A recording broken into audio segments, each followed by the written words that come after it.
আল্লাহর ইশারায় নবীজি হিজরত করে মদিনায় চলে গেলেন।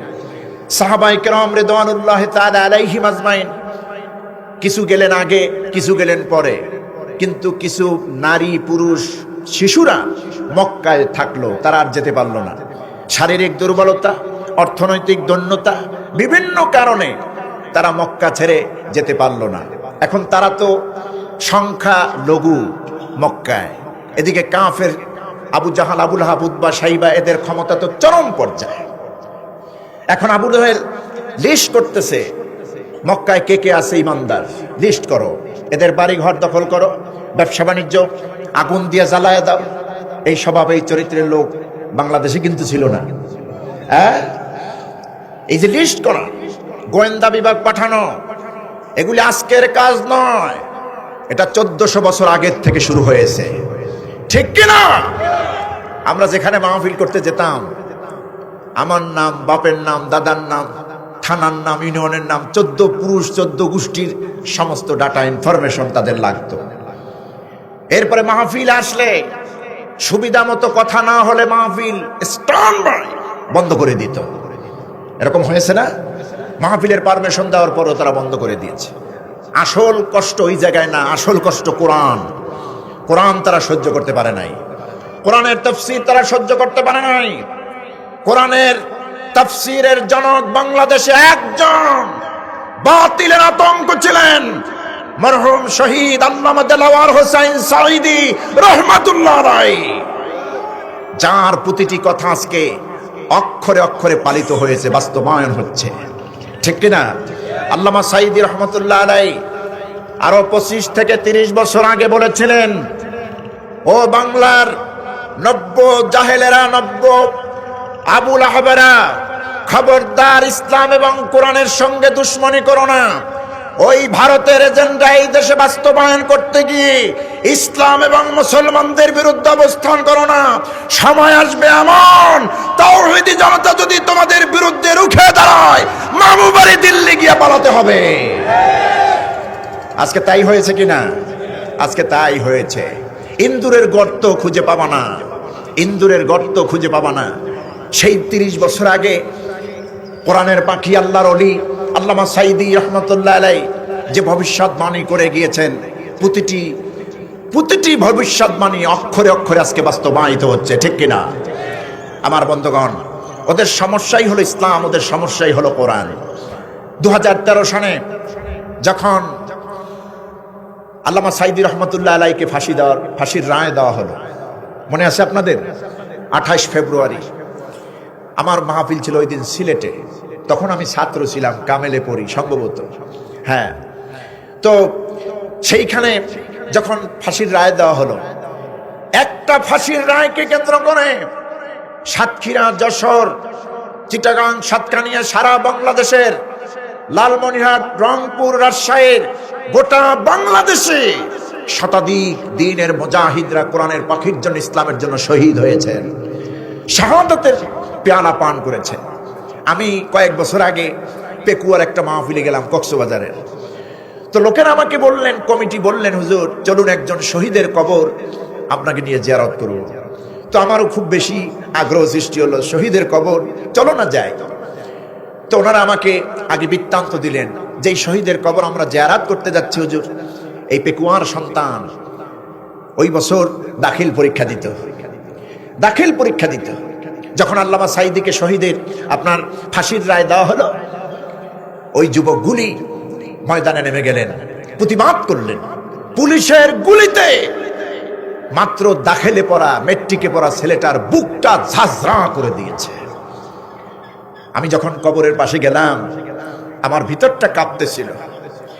আমার ভিতর যেন এই কথা বলছে, রব্বুল আলামিন, এই ছেলেটার 14-15 বছর বয়স মাত্র, এই ছেলেটারে তুমি শাহাদাতের মর্যাদা দিয়েছো। কেমন মর্যাদা আল্লাহ এই ছেলেটা পেয়ে গেল।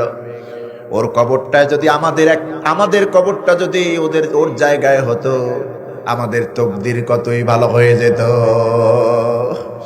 কি তকদির নিয়ে দুনিয়া থেকে বিদায় হয়েছে শাহাদাতের পেয়ালা পান করে, সুবহানাল্লাহি ওয়া বিহামদিহি। আমার বন্ধুগণ, সুতরাং শহীদদের এই দেশে ইসলামের ঝান্ডা ইসলামের পতাকা উড্ডীন হওয়ার সময় এত বছরগুলি আমরা ধৈর্য ধারণ করেছি, এখন সেই ধৈর্যের ফল আমরা তুলতে চাই, ঠিক কিনা? আর এতে করে বাতিলদের ঘুম হারাম হয়ে গেছে অলরেডি। তারা দেখতে পেয়েছে সারা বাংলাদেশে ইসলামের জয় জয় গান, সর্বত্র ইসলামের জয় জয় গান।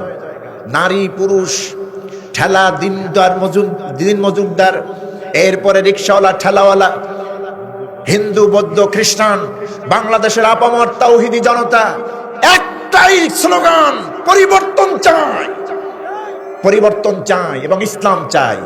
সংসদে এবার ইসলাম যাবে, কালেমাওয়ালারা যাবে, মুসলমানেরা যাবে। বহুত কিছু দেখা শেষ।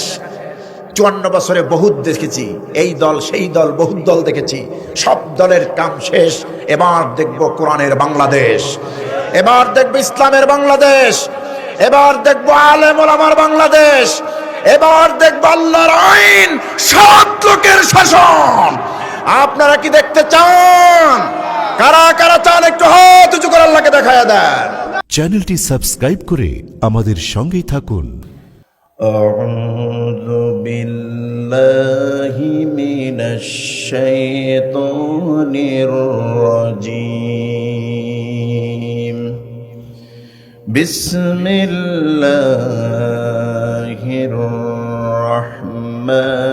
রাহমানির রাহিম।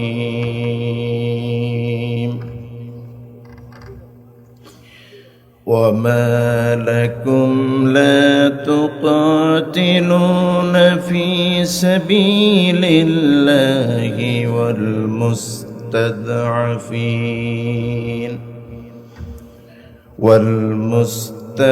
والمستضعفين من الرجال والنساء والولدان الذين يقولون ربنا أخرجنا من هذه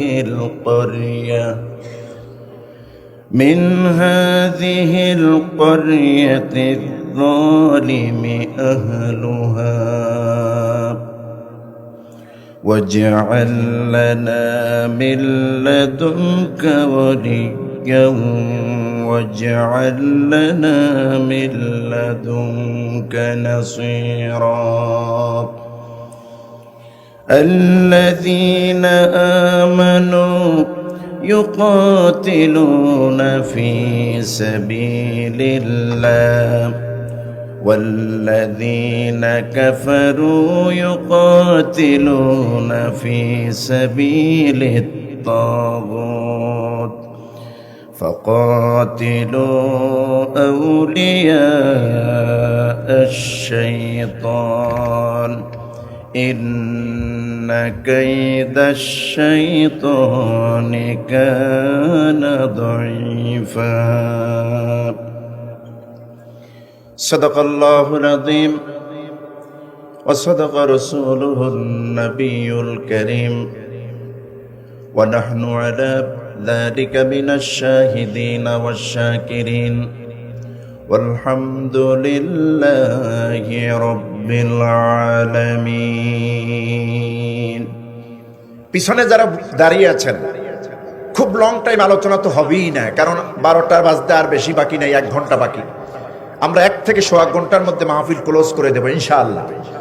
তো আসুন, যারা দাঁড়িয়ে আছেন মেহরবানি করে একটু বসবেন। আর রাস্তাঘাট দোকানপাটে যারা আছেন, আমি আপনাদেরকে বিনয়ের সাথে বলবো, আল্লাহর কোরআন থেকে কিছু মেসেজ গ্রহণ করি। আপনিও জানেন না, আমিও জানি না কোরআনের কোন কথাটুকুন আপনার আমার অন্তঃকরণে হেদায়েতের নূর বিস্তার করবে। এটা মাহবুদ মেহরবান আল্লাহ সুবহানাহু ওয়া তাআলা জানেন, ঠিক না?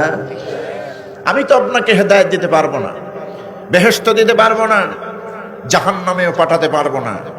হেদায়েত, বেহেশত, দোজখ এগুলি দেওয়ার মালিক হচ্ছেন আল্লাহ সুবহানাহু ওয়া তাআলা। রাসূল পাক সাল্লাল্লাহু আলাইহি ওয়াসাল্লামের আপন চাচা আবু তালিবকে নবীজি হেদায়েত দিতে পারেননি। পেরেছেন কি? ঈমানের আহ্বান করেছিলেন মাত্র, জীবনের শেষ সাহান্নেশ, যে চাচাজি মায়ের স্নেহ, বাবার স্নেহ, দাদার স্নেহ, ভালোবাসা, দায়িত্ব সবটুকুন আদায় করেছেন আপনি। আপনার ভালোবাসা হক তো আমি আদায় করতে পারবো না। যেই দায়িত্ব যেই ভালোবাসা আপনি আমাকে দিয়েছেন, আমি চাই জান্নাত পর্যন্ত আপনার আমার এই মহব্বত অটুট থাকুক, জারি থাকুক। শুধু আপনি আমারে শুনাই পড়ুন লা ইলাহা ইল্লাল্লাহ মুহাম্মাদুর রাসূলুল্লাহ সাল্লাল্লাহু আলাইহি সাল্লাম। কালিমার শেষ অংশ বলার প্রয়োজন হবে না, শুধু এতটুকু আমারে শুনান, আল্লাহ ছাড়া কোনো ইলাহা নাই, মাবুদ নাই, উপাস্য নাই, বিধানদাতা নাই, আইনদাতা নাই। এতটুকুন কারণে কিয়ামতের ময়দানে অসংখ্য গণিত উম্মতের ভেতরে আমি নবীজি আল্লাহর দরবারে আপনার ব্যাপারে জোর সুপারিশ করে, আল্লাহর দরবারে জোর সুপারিশ করে জান্নাতের ব্যবস্থা করে দেব। আমার মহেশপুরের ভাইয়েরা, সম্মানিত বোন, আমার মা বোনেরা, বিশ্বনবী সাল্লাল্লাহু আলাইহি ওয়াসাল্লাম অন্তর ভরে বহু আবেগ নিয়ে চাচার কাছে ইমানের দাওয়াত দিলেন। আপনারাই বলুন, সে আবু তালিব কি কালেমা গ্রহণ করেছিলেন নাকি? করেন নাই, করলেন না। নবীজি মন খারাপ করে উঠে গেলেন। আহারে এমন চাচা, কতখানি রেসপন্সিবিলিটি, তার দায় দায়িত্ব ছিল। একাধারে বাবার স্নেহ দিয়েছেন, মায়ের স্নেহ দিয়েছেন, মমতা দিয়েছেন, ভালোবাসা দিয়েছেন। নিজের কলিজার টুকরা সন্তান আলীকে আলাদা বিছানায় ঘুম পড়ায় রেখেছেন, নিজের কাছে রাখেন নাই, আলাদা বিছানায় দিয়েছেন। এতিম মোহাম্মদ, মা নাই, বাপ নাই, দাদা নাই, কেউ নাই। এতিম মোহাম্মদকে বুকের সঙ্গে আগলে রেখে একই বিছানার মধ্যে, একই কম্বলের মধ্যে দিনের পর দিন, মাসের পর মাস, বছরের বছর ঘুম পাড়ায় দিয়েছেন আবু তালিব। সেই চাচাজি আজকে আমি দেখতেছি ঈমান হারা হয়ে দুনিয়া থেকে বিদায় হচ্ছে। কিয়ামতের দিন আমি নবীজি আমার চাচাকে, এমন আপনজনকে কেমনে জাহান্নামের আগুনে জ্বলতে দেখব? ঈমান তো নিয়ে গেল না। নবীজির মনটা বড় খারাপ, চেহারা মোবারক মলিন হয়ে গেল। আল্লাহ রাব্বুল আলামিন হুজুরকে সান্ত্বনা দিলেন, হাবিব আপনি মন খারাপ করবেন না। ইন্নাকা লা তাহদি মান আহবাবতা ওয়ালাকিন্নাল্লাহা ইয়াহদি মান ইয়াশা। হে নবী, আপনি চাইলে আপনি কাউকে হেদায়েত দিতে পারবেন না, কারণ হেদায়েতের মালিক আমি আল্লাহ রাব্বুল আলামিন আপনারে বানাই নাই। আমি আপনাকে হেদায়েতের মালিক বানাই নাই, হেদায়েতের মালিকানা দেই নাই, ডিলারশিপ দেই নাই। ওয়ালাকিন্নাল্লাহা ইয়াহদি মান ইয়াশা, বরং আল্লাহ রাব্বুল আলামিন তিনি তো এমন একজন সত্তা, ওই আল্লাহ পাক যাকে চান কেবলমাত্র তিনি হেদায়েত পেয়ে যান। যেমন ওমর রাদিয়াল্লাহু তাআলা আনহুর কথাই বলতে পারি। চূড়ান্ত ইসলামের দুশমন ছিলেন কালেমা গ্রহণের আগে, ঠিক না? কেমন দুশমন যে মুহাম্মদের মাথা শির মোবারক নিতে আসে বিশাল তরবারি নিয়ে, তরবারির আঘাতে মুহাম্মদের শির মোবারক দেহ থেকে আলাদা করে ফেলবে। আমার বন্ধুগণ, আল্লাহ রাব্বুল আলামিন হেদায়েত নসিব করলেন ওমরের জন্য। কেমন হেদায়েত নসিব করলেন?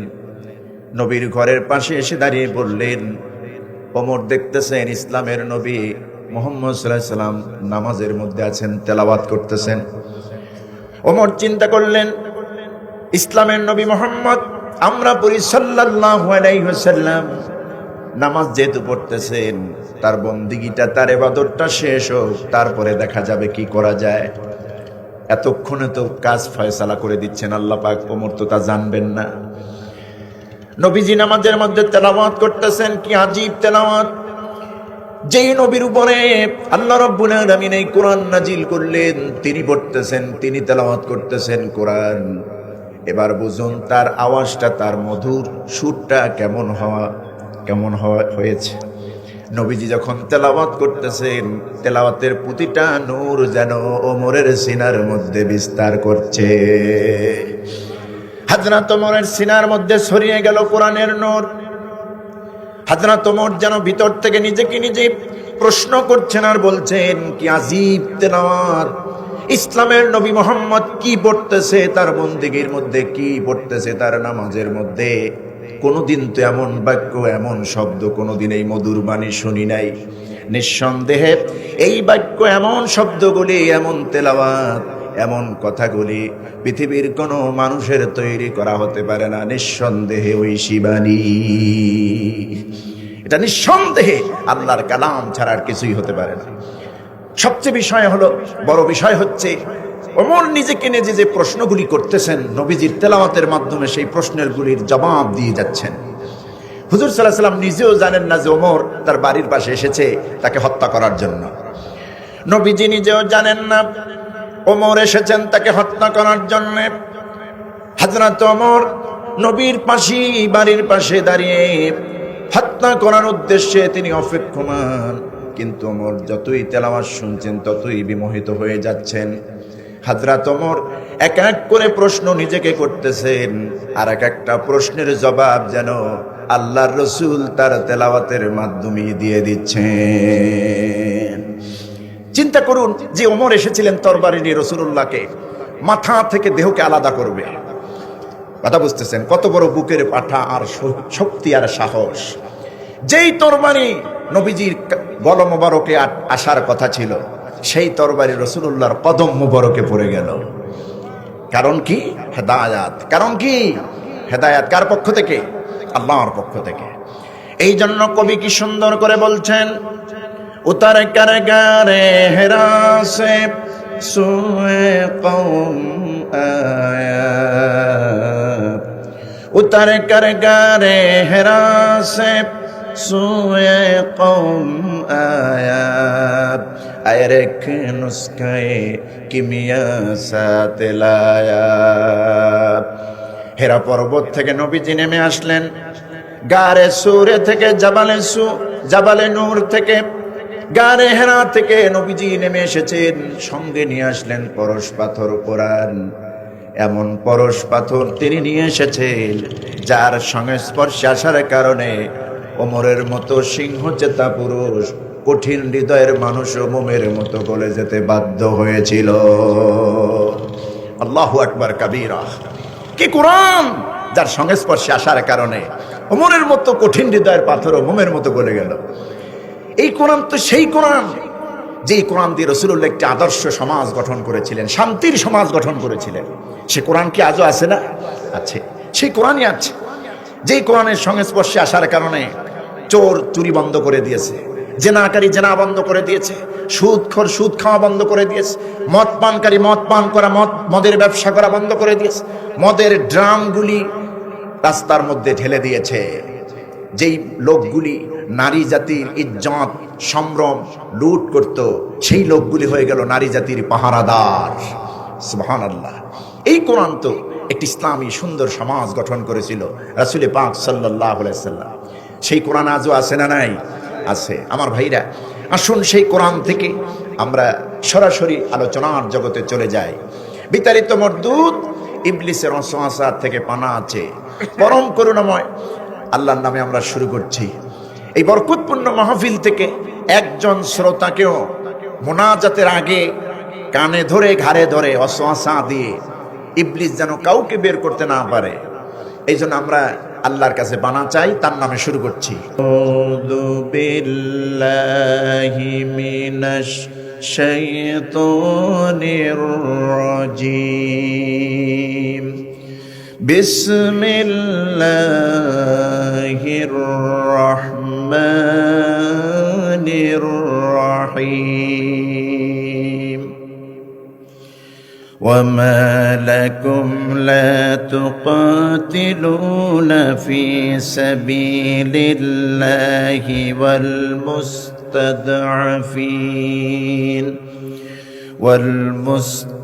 والمستضعفين من الرجال والنساء والولدان الذين يقولون ربنا أخرجنا من هذه القرية الظالم أهلها واجعل لنا من لدنك وليا واجعل لنا من لدنك نصيرا الذين آمنوا يقاتلون في سبيل الله والذين كفروا يقاتلون في سبيل الطاغوت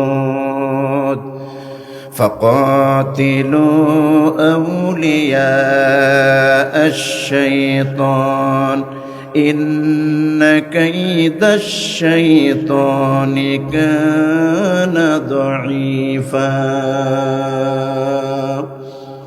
صدق الله العظيم ভাইরা আপনাদের খেদমতে কোরআনে কারীম থেকে সূরাতুন নিসা 75 এবং 76 নম্বর এই দুটি আয়াতে কারীমা আমি তেলাওয়াত করেছি।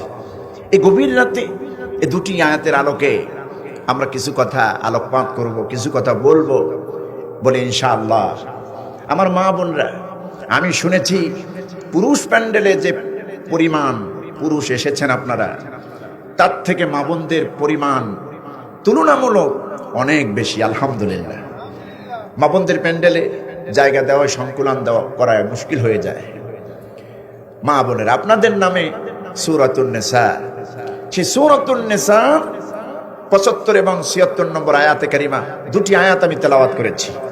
আমরা এই দুটি আয়াতের আলোকে কথা বলবো বলে ইনশাআল্লাহ। ওমা তাওফীকি ইল্লা বিল্লাহ আলাইহি তাওয়াক্কালতু ওয়া ইলাইহি উনীব। আমরা পড়ি আমিন।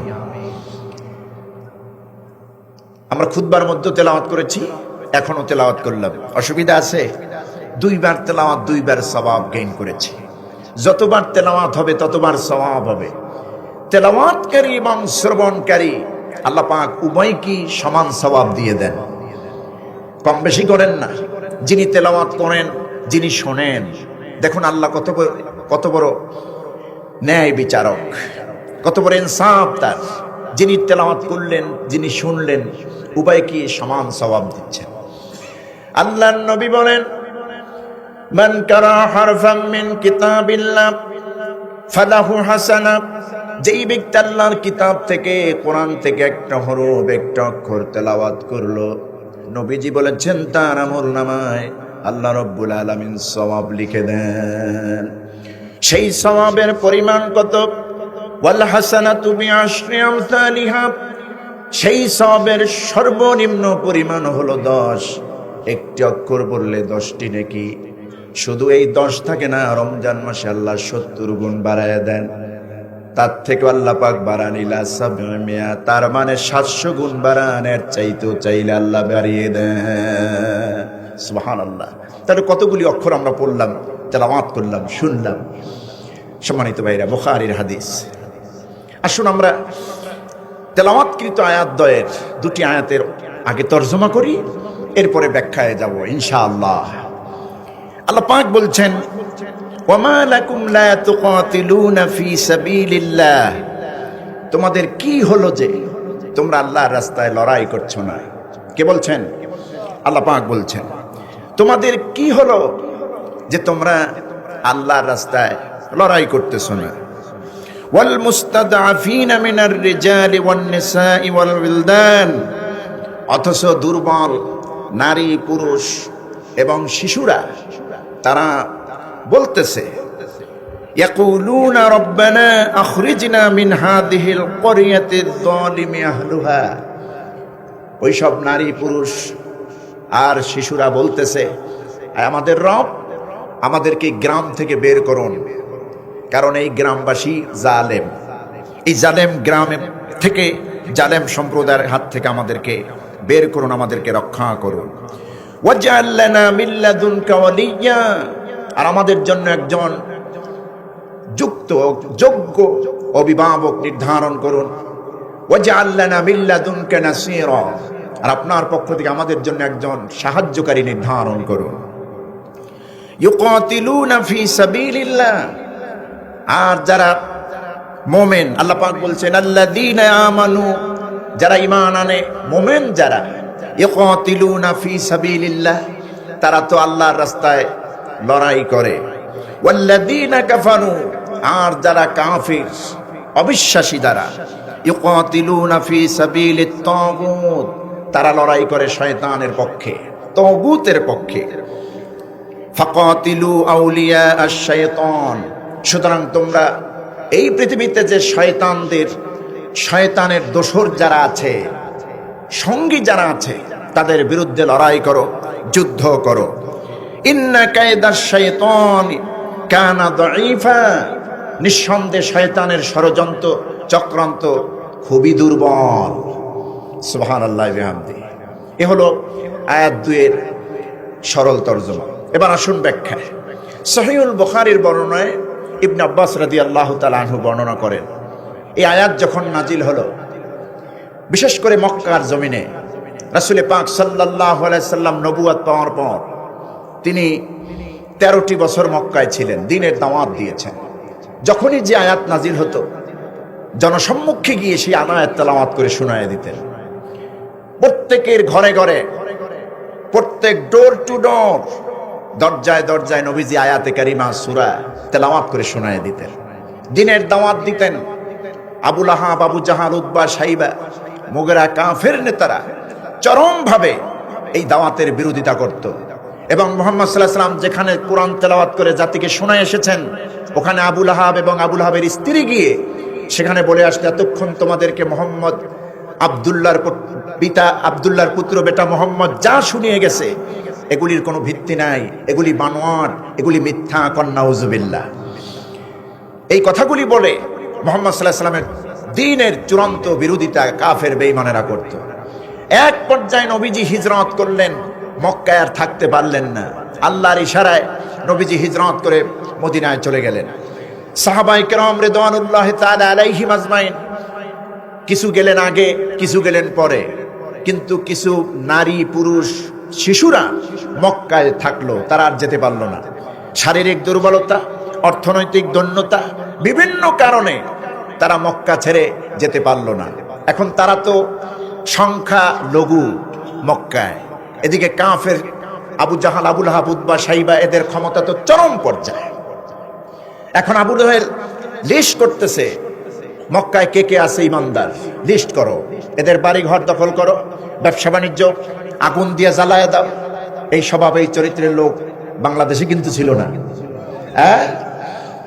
এই যে লিস্ট করা, গোয়েন্দা বিভাগ পাঠানো, এগুলি আজকের কাজ নয়, এটা 1400 বছর আগের থেকে শুরু হয়েছে, ঠিক কিনা? আমরা যেখানে মাহফিল করতে যেতাম, আমার নাম, বাপের নাম, দাদার নাম, থানার নাম, ইউনিয়নের নাম, 14 পুরুষ, 14 গোষ্ঠীর সমস্ত ডাটা ইনফরমেশন তাদের লাগতো। এরপরে মাহফিল আসলে সুবিধা মতো কথা না হলে মাহফিল স্ট্যান্ড বাই বন্ধ করে দিত। এরকম হয়েছে না? মাহফিলের পারমিশন দেওয়ার পরও তারা বন্ধ করে দিয়েছে। আসল কষ্ট ওই জায়গায় না, আসল কষ্ট কোরআন। কোরআন তারা সহ্য করতে পারে নাই, কোরআনের তাফসীর তারা সহ্য করতে পারে নাই। কোরআনের তাফসীরের জনক বাংলাদেশে একজন বাতিলের আতঙ্ক ছিলেন, মরহুম শহীদ আল্লামা দেলাওয়ার হোসেন সাঈদী রাহমাতুল্লাহ আলাইহি, যার প্রতিটি কথা আজকে অক্ষরে অক্ষরে পালিত হয়েছে, বাস্তবায়ন হচ্ছে, ঠিক কিনা? আল্লামা সাঈদী রাহমাতুল্লাহ আলাইহি আরো 25 থেকে 30 বছর আগে বলেছিলেন, ও বাংলার নব্য জাহেলেরা, নব্য আবু লাহাবেরা, খবরদার ইসলাম এবং কোরআনের সঙ্গে দুশ্মনী করো না। ওই ভারতের এজেন্ডা এই দেশে বাস্তবায়ন করতে গিয়ে ইসলাম এবং মুসলমানদের বিরুদ্ধে অবস্থান করো না। সময় আসবে এমন, তাওহীদি জনতা যদি তোমাদের বিরুদ্ধে রুখে দাঁড়ায়, মামু বাড়ি দিল্লি গিয়ে পালাতে হবে। আজকে তাই হয়েছে কিনা? আজকে তাই হয়েছে। ইন্দুরের গর্ত খুঁজে পাবা না, ইন্দুরের গর্ত খুঁজে পাবা না। সেই 30 বছর আগে কোরআনের পাখি, আল্লাহর ওলি আল্লামা সাঈদী রাহমাতুল্লাহ আলাইহি যে ভবিষ্যৎবাণী করে গিয়েছেন, প্রতিটি ভবিষ্যৎবাণী অক্ষরে অক্ষরে আজকে বাস্তবায়িত হচ্ছে, ঠিক কিনা? আমার বন্ধুগণ, ওদের সমস্যাই হলো ইসলাম, ওদের সমস্যাই হলো কোরআন। তো আবু জাহেল বলতেছে, লিস্ট করো কে কে আছে এখন মক্কায় যারা ইমানদার, নারী, পুরুষ আর দুর্বল দেখবা না, লিস্ট করো। আমার বন্ধুগণ, সেই লিস্টের তালিকায় হযরত ইবনে আব্বাস রাদিয়াল্লাহু তাআলা আনহু নিজেও ছিলেন, তিনি তার মাকে নিয়ে যেতে পারেন নাই মক্কা ছেড়ে মদিনায়, মা ছিলেন অসুস্থ। হযরত ইবনে আব্বাস বুখারীর বর্ণনায় বলেছেন, এই আয়াত যখন নাজিল হলো তার আগেকার ঘটনা এটা। বেশিরভাগ সাহাবী যখন মদিনায় চলে গেছেন, আমরা দুর্বলরা পড়ে রইলাম মক্কায়। যখন আমাদের উপরে স্টিম রোলার চালানো হলো, জুলুম নির্যাতন, আমাদের ঘর বাড়ি দখল হলো, ব্যবসা বাণিজ্য সব কিছু আস্তে আস্তে করে বন্ধ করে দিল, আমাদের বাক স্বাধীনতা যখন বন্ধ করে দিল, আমাদের উপরে জুলুম নির্যাতন যখন শুরু হয়ে গেল, আমরা তখন আল্লাহর কাছে প্রার্থনা করে বলেছিলাম, রব্বানা আখরিজনা মিন হাযিহিল ক্বরিয়াতিয যালিমি আহলুহা। আয় আমাদের রব, এই গ্রাম থেকে, এরিয়া থেকে, এই জায়গা থেকে আপনি আমাদেরকে বের করুন, আপনি আমাদেরকে বের করে নেন, কারণ এই গ্রামের অধিবাসীরা জালিম, অত্যাচারী। এই জালিম সম্প্রদায়ের থেকে আপনি আমাদেরকে বাঁচান, আপনি আমাদেরকে উদ্ধার করুন। এই আয়াতের ব্যাখ্যা ইবনে কাসির রাহমাতুল্লাহ আলাইহি লিখেছেন, মানুষ যখন বিপদে পড়ে যায়, সমুদ্রের মধ্যে তুফানে পড়ে যায়, নৌকা ডুবে যায়, ট্রলার ডুবে যায়, অথবা জাহাজ ডুবে যায়, ওই ডুবন্ত জাহাজ থেকে মানুষগুলি যখন ভাসতে থাকে, তুফানের মধ্যে ডুবে যায়, আবার উঁচু হয়ে আসে, ওই মানুষগুলি যেমন শুধুমাত্র রবের কাছে বলে, রব্বুল আলামিন এই সমুদ্রের তুফান থেকে, ডুবে যাওয়ার হাত থেকে তোমার পক্ষ থেকে কিছু পাঠাও আর আমাদেরকে বাঁচাও, কারণ এই সমুদ্রের ভেতরে তুমি আল্লাহ ছাড়া আমাদের আর কেউ নাই। এই কঠিন মুহূর্তে তুমি ছাড়া আমাদের আর কেউ নাই। এই গজব থেকে, এই বিপদ থেকে, ডুবন্ত অবস্থা থেকে তুমি আমাদেরকে বাঁচাতে পারো। সুতরাং মক্কা আমাদের নিঃশ্বাস ছোট হয়ে আসছে, আমাদের জীবনযাত্রা অত্যন্ত সংকীর্ণ হয়ে যাচ্ছে, আমাদের বাড়ি ঘরগুলি দখল করতেছে Abu Jahl, Abu Lahab, Utba, সাইবার বংশের দলের লোকেরা, কারণ ক্ষমতা তো ওদের হাতে। কথা বুঝতেছেন? ক্ষমতা ওদের হাতে। আমাদের নারীদেরকে নিয়ে বেইজ্জত করতেছে, আমাদের খেজুরের বাগানগুলি দখল করতেছে, উটের পাল, দুম্বার পাল এগুলি দখল করতেছে, মারতেছে। আমাদের ভেতর থেকে কারাবন্দি করে নিচ্ছে আমাদের লোকগুলি। একদল এসে নবীজির সামনে, নবীজি তখন মক্কায় ছিলেন, সম্মানিত ভাইরা, নবীজির সামনে এসে, তার দরবারে এসে একদল লোক এসে বলছেন, ইয়া রাসূলুল্লাহ সাল্লাল্লাহু আলাইহি ওয়াসাল্লাম, আপনি যে সত্য, নবী ইসলাম যে সত্য, কোরআন যে সত্য, আল্লাহ সত্য, এতে কোনো সন্দেহ নাই, আপনার উপরে নাজিল হওয়া কিতাব সত্য, আমাদেরও মন চায় আমরা আপনার প্রতি কালেমা পড়ে ঈমান এনে মুসলমান হয়ে যাই, কিন্তু আমাদের ভয় লাগে, আবু জাহাল ইতিমধ্যে আমার বংশ থেকে, আমার গোত্র থেকে যারা ঈমান এনেছে, নারী পুরুষ প্রত্যেককে সে পানিশমেন্ট করেছে, শাস্তি দিয়েছে, কারো বাড়ি দখল করেছে, ব্যবসা বাণিজ্য স্থাপনা দখল করেছে, এমনকি আগুন দিয়ে পুড়িয়ে ফেলেছে। ইয়া রাসূলুল্লাহ সাল্লাল্লাহু আলাইহি ওয়াসাল্লাম, আমাদের বড্ড ভয় লাগে, অথচ আমাদের সদ ইচ্ছা হচ্ছে, ভিতরের কথা হচ্ছে, মনের কথা হচ্ছে, আমরাও কালেমা গ্রহণ করে আপনার উপরে ঈমান এনে মুসলমান হয়ে যাই, কিন্তু আমাদের ভেতরে ভয় কাজ করছে, ঈমান যদি আনি, মুসলমান যদি হই, আমাদের অস্তিত্ব এই মক্কায় ওরা রাখবে না, বড় ভয় লাগে, আমাদের খাবার বন্ধ করে দেবে, আমাদের নিরাপত্তা থাকবে না, সবকিছু জবরদখল করে নেবে। আমার বন্ধুগণ, এই ভয়, এই ক্ষুধা, এই আশঙ্কা যখন মক্কাবাসীর মধ্যে ছিল, আল্লাহ রাব্বুল আলামিন সূরাতুল কুরাইশ নাজিল করে তাদেরকে অভয়ের বাণী শোনায় দিলেন। আল্লাহ রাব্বুল আলামিন তার হাবিবকে শোনায় দিচ্ছেন, নবী আপনি আপনার মক্কাবাসী কুরাইশদেরকে জানায়া দেন, ফালইয়াবুদু রাব্ব হাযাল বাইত আল্লাযী আত'আমাহুম মিন জু' ওয়া আমানাহুম মিন খাউফ। হে নবী, আপনি শোনায় দেন, এই মক্কাবাসী কুরাইশরা, ওরা যদি এই ঘরের রব যিনি আল্লাহ রাব্বুল আলামিন, ফালিয়াবুদু রাব্ব হাদাল বাইত, তার মানে এই ঘরের রব যিনি আল্লাহ পাক, ওই আল্লাহ পাকের গোলামি দাসত্ব বন্দিগি যদি করে, ইমানটা যদি আনে আল্লাহর প্রতি, তাদের কোনো ভয় থাকবে না, শঙ্কিত হবে না। আমি আল্লাহ রাব্বুল আলামিন ঘোষণা দিয়ে দিলাম, দুইটা ভয় তো তারা করে। একটা হলো ভয় জানমালের নিরাপত্তা, আর একটা হচ্ছে ক্ষুধা। হে নবী, আপনি ওদেরকে শোনায় দেন, আল্লাযী আত'আমাহুম মিন জু' ওয়া আমানাহুম মিন খাউফ। ইমানটা যদি আমার প্রতি আনে, বন্দিগি যদি আমার করে, এই কাবা ঘরের রবের ইবাদত যদি মক্কার লোকেরা করে, আমি দুটি গ্যারান্টি তাদেরকে শোনায় দিচ্ছি।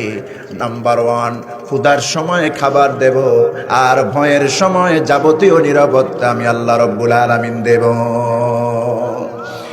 আমার ঝিনাইদহের মহেশপুরের ভাইয়েরা, মুসলমান মাত্রই আল্লাহর নিরাপত্তা ছাড়া পৃথিবীর মানুষের তৈরি করা কৃত্রিম কোন নিরাপত্তাকে বিশ্বাস করতে পারে না। পারে কি?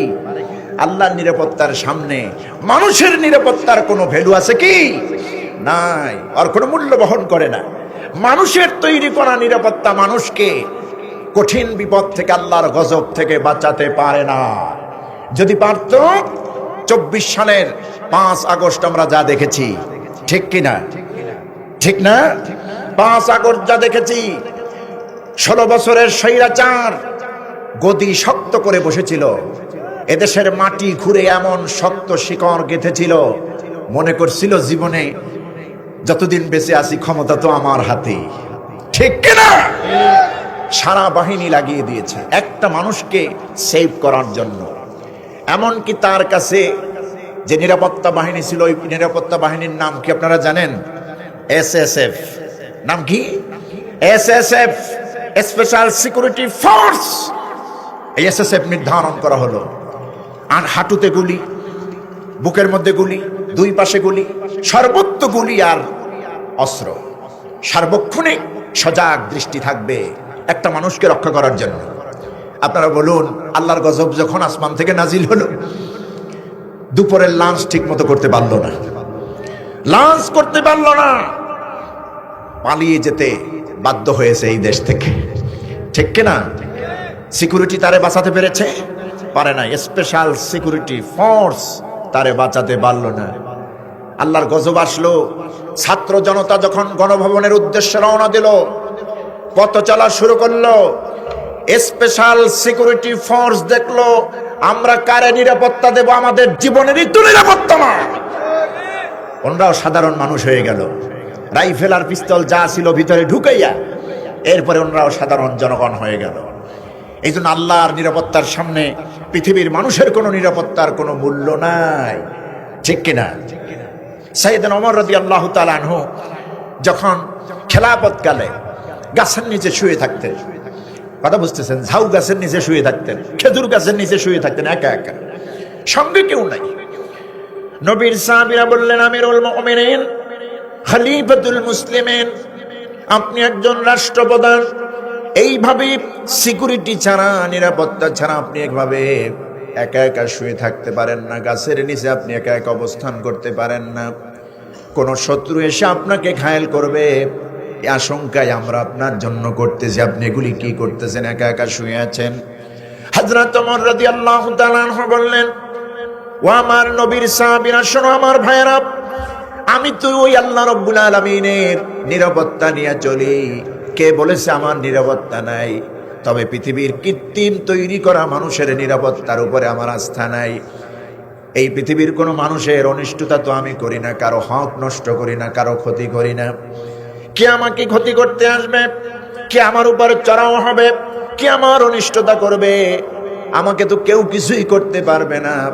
আর যদি ইচ্ছা করে আমার ক্ষতি করতেও আসে, আমি আল্লাহর উপরে এতটা তাওয়াক্কুল আর ভরসা করি, ওই আল্লাহ 16 আনার 100তে 100 নিরাপত্তা আমি বান্দাকে আল্লাহ দিবেন।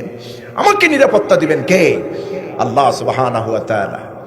সম্মানিত ভাইরা, এই বাংলাদেশেও দুটি ভয় আমাদের মধ্যে কাজ করছিল, দুইটি বিষয়। একটা হলো ভয় আর একটা হলো ক্ষুধা, ঠিক কিনা? এই ভয় আর ক্ষুধা, ক্ষুধার কারণে চাকরি যদি যায়, সত্য কথা বলে নাই। অনেক আলেম তো জালেমদেরকে, খুনি হত্যাকারী স্বৈরাচারকে জান্নাতের টিকিট পর্যন্ত দিয়ে দিয়েছে। এই দেশে কিছু আলেম ফাঁসির কাস্টে ঝুলে, আর কিছু আলেম হালুয়া রুটি পাওয়ার জন্য ওই স্বৈরাচারদেরকেই আবার জান্নাতের টিকিট পাঠিয়ে দিয়েছে, জান্নাতের টিকিট ধরায় দিয়েছে। আপনি তো জান্নাতি, আপনি তো জান্নাতি। কি আশ্চর্য কথা! একদিকে 70 প্রহরীরা, 70 অগ্র সৈনিকেরা, 70 সেনানীরা, কালেমার ঝান্ডাদারীরা, ইসলাম আন্দোলনের সিপাহ সালাররা ফাঁসির মঞ্চে ঝুলে শাহাদাতের মউত নিজেদেরকে গ্রহণ করেছে, আর একদিকে বাতিলের পাঁচাটারা তাদেরকে জান্নাতের টিকিট দিচ্ছে। ঠিক কিনা আমার বন্ধুগণ? এটা তো সেই বাংলাদেশ। আমার ভাইয়েরা, ক্ষুধার ভয় সকলেরই আছে। ক্ষুধা এবং ভয়, এই দুইটি জিনিস সেই আবহমান কাল থেকে চলে এসেছে। মানুষের ক্ষুধার ভয়ের আশঙ্কা খুব বেশি। চাকরি যেন না ছুটে যায়, চাকরি যেন বাদ না হয়ে যায়, এই জন্য মেম্বারের সত্য কথা বলে নাই। আছেন এরকম? সভাপতির গোলামি করেছে, সরকারের গোলামি করেছে। আলহামদুলিল্লাহ, 10টি বছর ঢাকার পল্লবীতে জুমার খুতবা দিচ্ছি। আমি ছোট্ট গোলাম, কাউকে ভয় করে কোনোদিন কথা বলিনি। একমাত্র ভয় করেছি আল্লাহ সুবহানাহু ওয়া তাআলাকে। রব্বি আল্লাযী ইউহয়ী ওয়া ইউমীত, তিনি তো আমার সেই আল্লাহ যিনি আমার হায়াতের মালিক, যিনি আমার মৌতের মালিক। আমাকে লাঞ্ছনা গঞ্জনা অপমান করার কারো সাধ্য নাই যদি আল্লাহ আমার পক্ষে থাকেন। ঠিক কিনা? আর শাহাদাতের মৌত তো প্রত্যেকের কামনা করা উচিত।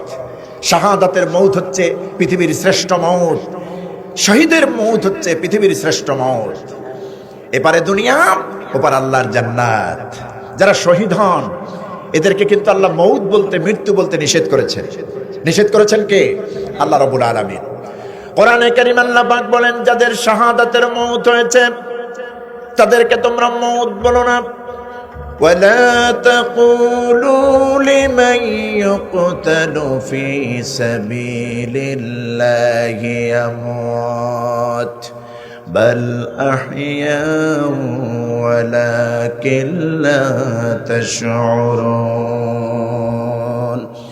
ওই সব ব্যক্তিদেরকে তোমরা মউত বলো না যেই বান্দাগুলি লিমান ইউকতালু ফি সাবিলিল্লাহি আমওয়াত, যেই বান্দাগুলি আমার রাস্তায় জীবন দিয়েছে, শহীদ হয়েছে, আমার রাস্তায় জীবন দিয়া শাহাদাতের পেয়ালা পান করলো, এই বান্দাগুলিকে তোমরা মউত বলো না। এরা মরে যায় নাই, বাল আহইয়াউ ওয়ালাকিন লা তাশউরুন, বরং এই বান্দাগুলি আমার কাছে জীবিত, তোমরা অনুধাবন করতে পারো না। এই বান্দাগুলি শুধু আমার কাছে জীবিত নয়, আল্লাহ পাক অন্যত্র বলেছেন ইউরজাকুন, এই বান্দাগুলি কবরের মধ্যে জান্নাতের খাবার খায়। জান্নাতের খাবার আমি আল্লাহ পাক ফেরেশতাদের মাধ্যমে পরিবেশন করাই। কোন সুবহানাল্লাহ। জান্নাত থেকে খাবার পার্সেল করে এদেরকে খাওয়াই। আমার বন্ধুগণ, এই জন্য প্রত্যেকটা মুমিনের শাহাদাতের তামান্না থাকতে হবে। এই জমিনে যদি শাহাদাত না হয়, শহীদের রক্ত যদি জমিনে প্রবেশ না করে, ওই জমিন আল্লাহর দ্বীন কায়েম হয় না। আলহামদুলিল্লাহ, আমরা বিগত বছরগুলিতে দেখেছি এই জমিন বহুত জায়গায় শহীদের রক্ত খেয়েছে। ঠিক না? বিশ্বাস করি কালেমাওয়ালা মুসলমান আপনারা প্রস্তুত থাকেন ইনশাআল্লাহ। যেহেতু এই জমিন শহীদের রক্ত গ্রাস করেছে, শহীদের রক্ত পান করেছে, আল্লাহর ওয়াদা অনুযায়ী আর বেশি দিন বাকি নাই, এই জমিনে আল্লাহর কালেমার বিধান কায়েম হয়ে যাবে। বলে ইনশাআল্লাহ। গভীর রাতে একটু হাত উঁচু করে দেখাই তো, আমরা কি চাই আল্লাহর দিন কায়েম হোক? আল্লাহ কবুল করুন। আমরা বলি আমিন, সবাই বলি আমিন। সম্মানিত ভাইরা, শহীদদের মর্যাদা আল্লাহর কাছে অনেক বেশি। এদেরকে খাবার দেওয়া হয় জান্নাত থেকে, পার্সেল করে এদেরকে খাবার দেওয়া হয়। 2013 সনে যখন আল্লামা সাইদি রহমতুল্লাহ আলাইকে ফাঁসির রায় দেওয়া হলো, মনে আছে আপনাদের? 28 ফেব্রুয়ারি আমার মাহফিল ছিল ওই দিন সিলেটে। তখন আমি ছাত্র ছিলাম, কামেলে পড়ি সম্ভবত। হ্যাঁ, তো সেইখানে যখন ফাঁসির রায় দেওয়া হলো, একটা ফাঁসির রায়কে কেন্দ্র করে সাতক্ষীরা, যশোর, চিটাগাং, সাতকানিয়া, সারা বাংলাদেশের, লালমনিরহাট, রংপুর, রাজশাহীর, গোটা বাংলাদেশে শতাধিক দিনের মুজাহিদরা কোরআনের পাখির জন্য, ইসলামের জন্য শহীদ হয়েছেন, শাহাদাতের পেয়ালা পান করেছেন। আমি কয়েক বছর আগে পেকুয়ার একটা মাহফিলে গেলাম কক্সবাজারের। তো লোকেরা আমাকে বললেন, কমিটি বললেন, হুজুর চলুন একজন শহীদের কবর আপনাকে নিয়ে জিয়ারত করব। তো আমারও খুব বেশি আগ্রহ সৃষ্টি হলো, শহীদের কবর চলো না যাই। তো ওনারা আমাকে আগে বৃত্তান্ত দিলেন, যেই শহীদের কবর আমরা জিয়ারত করতে যাচ্ছি হুজুর, এই পেকুয়ার সন্তান ওই বছর দাখিল পরীক্ষা দিত। যখন আল্লামা সাঈদীকে শহীদের আপনার ফাঁসির রায় দেওয়া হলো, ওই যুবকগুলি ময়দানে নেমে গেলেন, প্রতিবাদ করলেন। পুলিশের গুলিতে মাত্র দাখিলে পড়া, মেট্রিকে পড়া ছেলেটার বুকটা ঝাঁঝরা করে দিয়েছে। আমি যখন কবরের পাশে গেলাম, আমার ভিতরটা কাঁপতেছিল। আমার ভিতর যেন এই কথা বলছে, রব্বুল আলামিন, এই ছেলেটার 14-15 বছর বয়স মাত্র, এই ছেলেটারে তুমি শাহাদাতের মর্যাদা দিয়েছো। কেমন মর্যাদা আল্লাহ এই ছেলেটা পেয়ে গেল। ওর কবরটা যদি আমাদের কবরটা যদি ওর জায়গায় হতো, আমাদের তকদির কতই ভালো হয়ে যেত। কি তকদির নিয়ে দুনিয়া থেকে বিদায় হয়েছে শাহাদাতের পেয়ালা পান করে, সুবহানাল্লাহি ওয়া বিহামদিহি। আমার বন্ধুগণ, সুতরাং শহীদদের এই দেশে ইসলামের ঝান্ডা, ইসলামের পতাকা উড্ডীন হওয়ার সময় এত বছরগুলি আমরা ধৈর্য ধারণ করেছি, এখন সেই ধৈর্যের ফল আমরা তুলতে চাই, ঠিক কিনা? আর এতে করে বাতিলদের ঘুম হারাম হয়ে গেছে অলরেডি। তারা দেখতে পেয়েছে সারা বাংলাদেশে ইসলামের জয় জয় গান, সর্বত্র ইসলামের জয় জয় গান। নারী পুরুষ, ঠেলা দিন মজুরদার, এরপরে রিক্সাওয়ালা, ঠেলাওয়ালা, হিন্দু, বৌদ্ধ, খ্রিস্টান, বাংলাদেশের আপামর তাওহীদি জনতা, একটাই স্লোগান, পরিবর্তন চাই এবং ইসলাম চাই। সংসদে এবার ইসলাম যাবে, কালেমাওয়ালারা যাবে, মুসলমানেরা যাবে। বহুত কিছু দেখা শেষ। 54 বছরে বহুত দেখেছি, এই দল সেই দল, বহুত দল দেখেছি, সব দলের কাম শেষ। এবার দেখব কোরআনের বাংলাদেশ, এবার দেখব ইসলামের বাংলাদেশ, এবার দেখব আলেম ওলামার বাংলাদেশ, এবার দেখব আল্লাহর আইন, সৎ লোকের শাসন। আপনারা কি দেখতে চান? কারা কারা চান একটু হাত উঁচু করে আল্লাহকে দেখায়া দেন।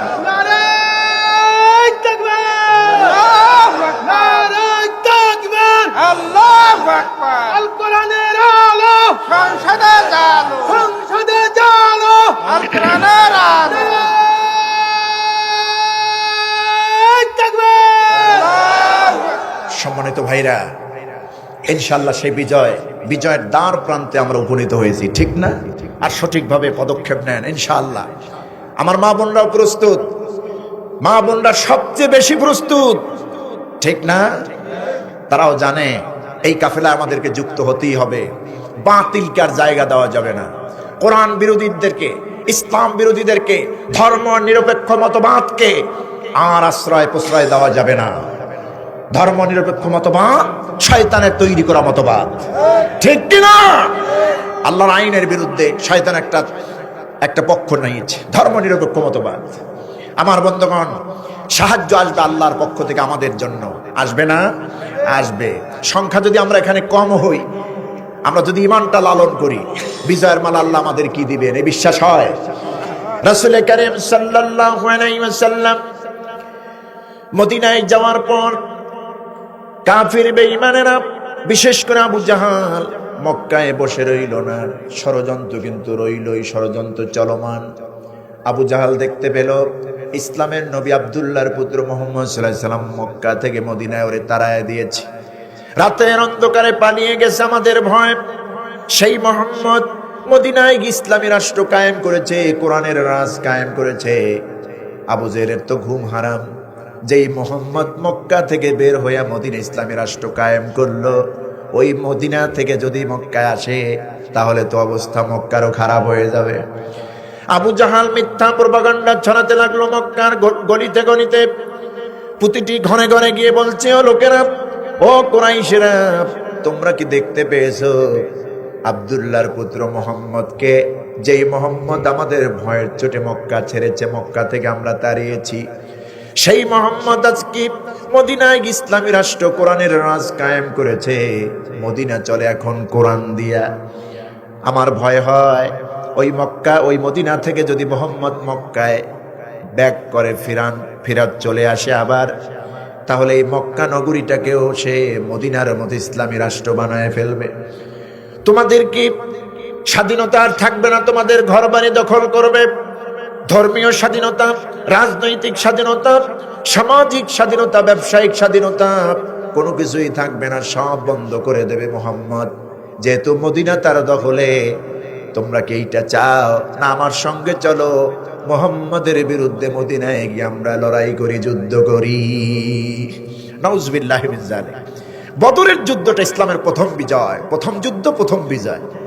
সম্পূর্ণ আবু জেহেলের উস্কানিতে এবং মিথ্যা প্রপাগান্ডায় এই বদর যুদ্ধ সংঘটিত হয়েছিল। মুসলমানদের সংখ্যা কম, মাত্র 313 জন বদরের ময়দানে। আর কাফেরদের সংখ্যা কত? 1000-এর উপরে। সহিহুল বুখারীর কিতাবুল মাগাজির বর্ণনা এসেছে, আবু জাহাল মিথ্যা প্রপাগান্ডা ছড়াতে লাগলো। মক্কার কুরাইশদেরকে এক করে অস্ত্রে শস্ত্রে সজ্জিত বাহিনী সাজায়া মদিনার অভিমুখে রওনা হয়েছে। মোহাম্মদের বিরুদ্ধে আজকে লড়াই হবে, চূড়ান্ত লড়াই। ওদের টার্গেট হলো অন্য কেউ নয়, আল্লাহর জমিন থেকে, মদিনা থেকে নয়, শুধু জমিন থেকেই মোহাম্মদকে চিরবিদায় করে দেবে। আবু জাহাল তার সেনা নিয়ে, কাফের সেনাবাহিনী নিয়ে, অস্ত্রে শস্ত্রে সজ্জিত বাহিনী নিয়ে যখন মদিনায় ঢুকলে, মদিনায় ঢোকার পর মদিনার ভেতরে খবর হয়ে গেছে, নবীজির দরবারে খবর পৌঁছে গেছে, আবু জেহেল এসে গেছে তার বাহিনী নিয়ে। বিশ্বনবী সাল্লাল্লাহু আলাইহি ওয়াসাল্লাম মোটেও প্রস্তুত ছিলেন না যুদ্ধের জন্যে, কারণ আমার নবী তো যুদ্ধ করে ইসলাম কায়েম করে নাই, নবীর ব্যবহার দিয়া, চরিত্র দিয়ে ইসলাম কায়েম করেছেন। কিন্তু ডিফেন্স তাকে নিতেই হতো, ঠিক কিনা? তুমি আমাকে আঘাত করলে তোমার আঘাতটা তো ফিরিয়ে দেওয়া লাগবে, এতটুকুন তো ইসলাম আমাকে বলেছে। নবীজি যখন দেখলেন আবু জাহেল ঢুকিয়ে গিয়েছে, শুধু একা নয়, 1000-এর উপরে কাফের সেনা, অস্ত্রে শস্ত্রে সজ্জিত বাহিনী মক্কা থেকে মদিনায় ঢুকে পড়েছে বদর প্রান্তে। ইসলামের সঙ্গে লড়াই হবে, মোহাম্মদের বিরুদ্ধে যুদ্ধ হবে। আমার নবীজি সাহাবীদেরকে ডাকলেন, ও আমার সাহাবীরা, কে কোথায় আছো? চলো না বদরে যাই, আমাদের অস্তিত্ব বিলীন করে দেবে। আবু জাহাল এসেছে তার বাহিনী নিয়ে। রাসূলুল্লাহর সঙ্গে নামলেন মাত্র 313 জন। বুখারীর বর্ণনা এসেছে 313 জন সাহাবী নবীজির সঙ্গে। একজনের হাতেও কোনো অস্ত্র নাই, ঢাল নাই, তলোয়ার নাই, কেউ কিছু নিয়ে নামলেন না, শূন্য হাতে, খালি হাতে নেমে গেল বদরের ময়দানে। আল্লাহ রাব্বুল আলামিন তার আসমান থেকে এমন বেশি মদদ করলেন, মাত্র 313 জন সাহাবী বিনা অস্ত্রে যারা নেমেছে তাদের হাতে ইসলামের বিজয় দিয়ে দিলে। কেমন বিজয় হলো? বদরের ময়দানে নামার পর সাহাবায়ে কেরাম বলতেছেন, ইয়া রাসূলুল্লাহ সাল্লাল্লাহু আলাইহি ওয়াসাল্লাম, আবু জেহেল এসে গেছে, তার বাহিনী এসে গেছে। আপনি একটু তাকায় দেখেন, 1000-এর উপরে বাহিনী, প্রত্যেকের হাতে ঢাল, তলোয়ার, অস্ত্র, তরবারি, ঘোড়ার উপরে সাওয়ার হয়ে এসেছে। আমরা তো নিরস্ত্র, আমাদের হাতে কোনো ঢাল নাই, তলোয়ার নাই, কোনো অস্ত্র নাই। যদি আল্লাহর সাহায্য আর রহমত না থাকে, বদরের ময়দানে আমরা মার খাইয়া নাস্তানাবুদ হয়ে যাব। হুজুরের চেহারাটুকুন মলিন হয়ে গেল।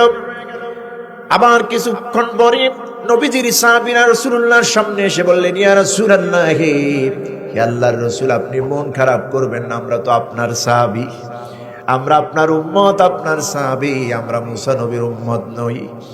আমরা মুসা নবীর উম্মতের মতো আপনাকে বলবো না, ও মুসা, আপনি আর আপনার রব ফিরআউনের সঙ্গে যুদ্ধ করেন, আমরা যুদ্ধে নাই, আমরা এখানে দাঁড়ায় রইলাম, আপনি আর আপনার রব মিলে ফিরআউনের সঙ্গে যুদ্ধ করেন। এই কথা আমরা বলবো না যতক্ষণ পর্যন্ত এই দেহের মধ্যে রূহ থাকে। আল্লাহ রাসূল ইসলামের পক্ষে জীবন দিয়ে হলো ময়দানে লড়াই করে যাব। কারণ আল্লাহ রাব্বুল আলামিন আমাদের জানমাল তো কেড়ে নিয়েছেন, বিনিময়ে কি দিয়েছেন? জান্নাত দিয়েছেন। জান্নাতে আমরা তাড়াতাড়ি ঢুকবো, সূরাতুত তাওবার 111 নম্বর আয়াত, খুব পরিচিত আয়াত, আপনারাও ঠোঁট মিলে আমার সঙ্গে বলুন, ইন্নাল্লাহ আশতারা মিনাল মুমিনিনা আনফুসাহুম ওয়া আমওয়ালাহুম বিআন্না লাহুমুল জান্নাহ। আল্লাহ রাব্বুল আলামিন বলেন, নিঃসন্দেহে আল্লাহ পাক মুমিনদের থেকে তাদের জান এবং মাল উভয় কিনে নিয়েছেন, বিনিময় বিআন্না লাহুমুল জান্নাহ, আল্লাহ পাক এর বিনিময় তাদের জন্য সুমহান জান্নাত রেখে দিয়েছেন। এখন বুঝুন, জানমান কিনে নিয়েছেন, ইন্নাল্লাহ আশতারা, নিঃসন্দেহে আল্লাহ কিনে নিয়েছেন। ইশতারা হলো মাজির সিগা, মানে কেনা হয়ে গেছে, অতীতকালের কথা। আল্লাহ কিনে নিয়েছেন, অলরেডি কেনা হয়ে গেছে।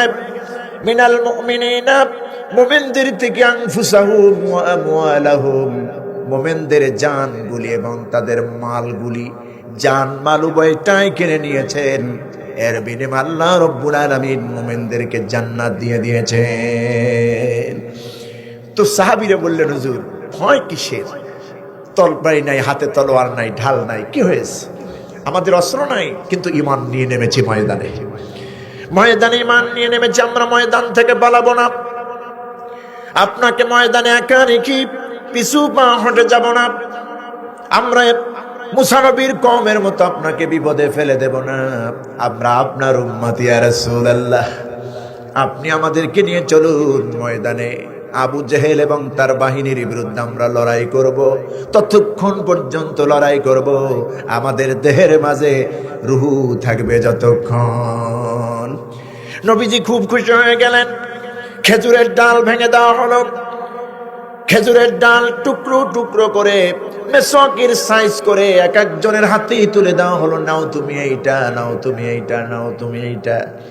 সাহাবীরা বলেছেন, আল্লাহর নবীর হাত মোবারক থেকে স্পর্শিত মেসওয়াকের ডাল সদৃশ যতটুকুন যে পেয়েছে, এত পাওয়ার আল্লাহ দিয়েছেন ওই ডালটুকুর মধ্যে। অস্ত্রধারী, তরবারিধারী, ঢাল তলোয়ার প্রত্যেক কাফিরদের হাতে ছিল, কিন্তু এই ছোট্ট ডাল দিয়ে যারে আঘাত করেছে, ঘাড়ে আঘাত করলে মাথা দেহ থেকে আলাদা হয়ে গেছে। এমন পাওয়ারফুল আল্লাহ রব্বুল আলামিন খেজুরের ডালের মধ্যে আল্লাহ দেখে দিয়েছেন। যুদ্ধ শুরু হবে এমন টাইমে, ও আমার মহেশপুরের ভাইয়েরা, ঝিনাইদহের ভাইয়েরা, আজকে যদি আমাদের সমাজে এখনো যদি ইসলামের ডাক আসে, আমার কলিজার টুকরা যুবকেরা জান পরাণ বাজি রেখে তারা প্রস্তুত আছে। আছে না? আছে। এই তাফসিরুল কোরআন মাহফিলের আয়োজন সেটাই প্রমাণ করে, এবং কোরআনের পাখির জন্য যারা জীবন দিয়েছেন তাদের অবস্থাটাই প্রমাণ করে। এদেশ ইসলাম কায়েম না হওয়া আগ পর্যন্ত যুবকেরা ঘরে ফিরে যাবে না ইনশাআল্লাহ। ঠিক কিনা? আপনারা এই যুবকদের সঙ্গে আছেন তো? আমার ভাইরা, বদরের ময়দানে ইসলামের বড় দুশ্মনটা নাম কি? আবু জাহাল। ওই আবু জাহালকে শেষ করলো মাত্র দুইটা কিশোর সাহাবী রাসূলুল্লাহ। হযরত আব্দুর রহমান ইবনে আওফ রাদিয়াল্লাহু তাআলা আনহু আপন ভাতিজাদ্বয়, দুইজন কিশোর, মুআজ এবং মুআওয়াজ। বুখারীর কিতাবুল মাগাজির বর্ণনা এসেছে, যখন বদরের ময়দানে ডিক্লেয়ার হলো যুদ্ধ শুরু হবে, সাহাবীদেরকে নবীজি প্রস্তুত করলেন, রিক্রুট করলেন, কে কে যাবে বদরের ময়দানে আমার সঙ্গে ইসলামের পক্ষে, আল্লাহর পক্ষে লড়াই করতে কাফেরদের বিরুদ্ধে। দুইজন কিশোর সাহাবী হযরতে মুআজ এবং মুআওয়াজ, তারা শুনতে পেলেন বদরে নবীজি যাবেন, সাহাবীরা তাদের সঙ্গে থাকবেন। মুআজ এবং মুআওয়াজ চলে আসলেন নবীর দপ্তরে। নবীজির কাছে এসে বলছেন, ইয়া রাসূলুল্লাহ সাল্লাল্লাহু আলাইহি ওয়াসাল্লাম, আমরা শুনতে পেয়েছি আপনি মদিনায় বদরে যাচ্ছেন, কাফের সেনারা আসতেছে, ওদের বিরুদ্ধে লড়াই হবে, ওরা আপনার বিরুদ্ধে লড়াই করবে। সুতরাং আমরা দুই ভাই এসেছি, দয়া করে হুজুর আমাদেরকে ফিরাইয়া দিবেন না, আমাদেরকেও যুদ্ধে পারমিশন দেন। নবীজি বললেন, মুআজ এবং মুআজ রে, তোমাদের বয়স কম, বয়স হয় নাই, তোমাদের উপযুক্ত বয়স এবং ফিগার যখন হবে, আমি তোমাদেরকে ইসলামের প্রয়োজনে তোমাদেরকে আমি ডাক দেব, এখন তোমরা ঘরে চলে যাও। হযরতে মুআজ এবং মুআওয়াজ খুব বেশি রিকোয়েস্ট করলেন, হুজুর আমাদেরকে ফিরাইয়া দিবেন না, বড় তামান্না নিয়ে এসেছি, আশা নিয়ে এসেছি, বদরের ময়দান আপনার সঙ্গে আমরা যাব। হুজুর সাল্লাল্লাহু আলাইহি ওয়াসাল্লাম এত বেশি আবেগ আর এত বেশি আগ্রহ দেখি ওই দুইজনের মধ্যে কুস্তি লড়াইয়ের ব্যবস্থা করলেন। নবীজি বললেন, তোমাদের মধ্যে দুইজনের মধ্যে যে বড় শক্তিতে বেশি, যে পালোয়ান, তারে পারমিশন দেওয়া হবে। কুস্তি লড়ো, তোমরা দুইজনে কুস্তি লড়ো, যে পারবে তাকে আমি বদরে নিয়ে যাব। কুস্তি লড়ার ব্যবস্থা হলো। হযরতে মুআজ এবং মুআওয়াজ দুই ভাই, মুআজ বড়, মুআওয়াজ ছোট। ছোট ভাই তো বড় ভাইয়ের সঙ্গে পারার কথা নয়। কুস্তি লড়া হলো। হযরতে মুআওয়াজ ছোট ভাই নিচে পড়ে গেলেন, মুআজ উপরে পড়ে থাকলেন। নবীজি মুআজকে পারমিশন দিলেন, মুআজকে দিলেন না। কিছুক্ষণ পরে মুআওয়াজ বড় ভাই মুআজের কানে কানে বলতেছে, ভাই পারমিশন তো তোমার হয়ে গেল, আমি বঞ্চিত হয়ে গেলাম, দয়া করে তুমি আর একটা রিপিট করতে দাও, নেক্সট চান্স আমাকে দাও, যাতে করে আবার তোমার সঙ্গে আমি লড়বো, নবীজিকে দেখাবো। তুমি ইচ্ছা করে নিচে পড়ে যাও, আমাকে উপরে থাকতে দিও, যাতে করে আল্লাহর নবী আমারেও জিহাদের ময়দানে পারমিশন দেয়। আমার বন্ধুগণ, দ্বীনের প্রতি, ইসলামের প্রতি, কোরআনের প্রতি এই দরদ, এই মহব্বত দেখে নবীজি দুজনকে পারমিশন দিলেন। বদরের ময়দানে রাসূলুল্লাহর সঙ্গে চলে গেলেন দুইজন সাহাবী, হযরতে মুআজ এবং মুআওয়াজ। কিশোর বয়স, এখনো যুবক হয় নাই। যুদ্ধ শুরু হয়ে গেল। কাফের ময়দানে তারা যুদ্ধের দামামা তৈরি করলো, ঢাল তরবারি নিয়ে আক্রমণ শুরু করে দিল। আমার বন্ধুগণ, আল্লাহর রহমত নাজিল হয়ে গেল। নবীজি দেখতেছেন কঠিন অবস্থা, কাফের সংখ্যা বেশি, আমার উম্মতের সংখ্যা, সাহাবীদের সংখ্যা তো খুব কম, একাধারে সংখ্যায় কম, আবার অস্ত্র শস্ত্র কিছুই নাই। নবীজি বদরের ময়দানে, রমজান মাস, হুজুর হাঁটুগিরি জমিনে বসে পড়লেন আর দুহাত উঁচু করলেন আল্লাহর দরবারে। হুজুরের গায়ে চাদর বানানো ছিল, চাদর লাগানো ছিল, চাদর মুরানি দেওয়া। নবীজি এত উঁচু করে হাত পাতলেন আল্লাহর দরবারে, চাদরটা আস্তে আস্তে সরে যাচ্ছে। হুজুরের সাহাবীরা বলছেন, আল্লাহর কসম, বদরের ময়দানে রাসূলুল্লাহর এত বড় মোনাজাত, এত উঁচু করে হাত উঠাতে আমরা দেখেছি, এর আগে কোনোদিন এত উঁচু করে রাসূলুল্লাহকে হাত তুলতে দেখি নাই। আমরা তাদের বগল মোবারক, তার মানে রাসূলুল্লাহ হাত উঁচু করেছেন এত বেশি, হুজুরের বগল মোবারক থেকে আমরা নূর চমকাতে দেখেছিলাম। হুজুরের নূর মোবারক তার বগল থেকে চমকাচ্ছিল, এই অবস্থা আমরা দেখতে পেয়েছি। নবীজি দোয়া করলেন, রব্বুল আলামিন, আজকে এই বদরের ময়দানে তোমার সাহায্য যদি আমরা না পাই, তুমি যদি আমাদেরকে সাহায্য না করো, তোমার সাহায্য যদি না পাই আমরা, আমি তো দূরের কথা, এই বদরে, এই মদিনায় ইসলাম থাকবে কিনা জানি না। আমার বন্ধুগণ, আপনারা বলুন, বদরে সাহায্যটা কে করেছিলেন মুসলমানদেরকে? সে আল্লাহ কি আছেন? কোরআনে কারীম আল্লাহ রাব্বুল আলামিন সূরাত হামিম সাজদার মধ্যে বলছেন, ইমানের দৃষ্টিতে মুমিন যদি ইমানের দাবি নিয়ে ময়দানে অটুট থাকে, আমি আল্লাহকে যদি রব হিসাবে স্বীকার করে, বাতিলের মোকাবেলায় এমন সাহায্য আমি তাদেরকে করি, বাতিল পরাভূত হয়ে যায়, মুমিনরা বিজয় নিয়ে ঘরে ফিরে যায়। যে মুমিনগুলি আমি আল্লাহকে রব হিসাবে স্বীকার করে, ইস্তেকামত থেকে আইনদাতা, বিধানদাতা, শাসনদাতা হিসেবে আমাকেই মানে, আর আমাকে ভয় করে চল, ইসলামের ঝান্ডা হাতে নিয়ে ময়দানে দাঁড়িয়ে থাকে অবিচল দৃঢ়তার সাথে। কোরআনে কারীম আল্লাহ রাব্বুল আলামিন সূরা হামিম সাজদায় বলছেন, ইন্নাল্লাযীনা ক্বালু রাব্বুনাল্লাহু সুম্মা ইসতাকামু تتنزل عليهم الملائكة ألا تخافوا ولا تحزنوا وأبشروا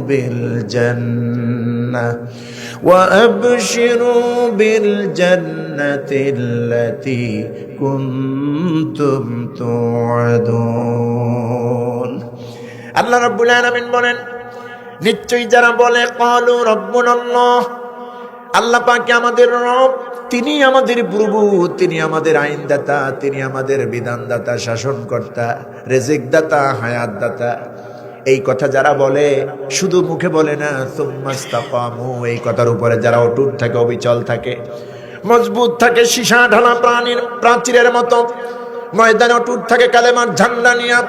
বাতিলের রক্ত চক্ষুকে যারা ভয় করে না, আল্লাহ বলেন এদের জন্য তাতানাজ্জালু আলাইহিমুল মালাইকা, আমি আল্লাহ রাব্বুল আলামিন এই মর্দে মুজাহিদের জন্য আমি আল্লাহ পাক আসমান থেকে সাহায্যকারী হিসেবে রহমতের ফেরেশতা নাজিল করে দেই।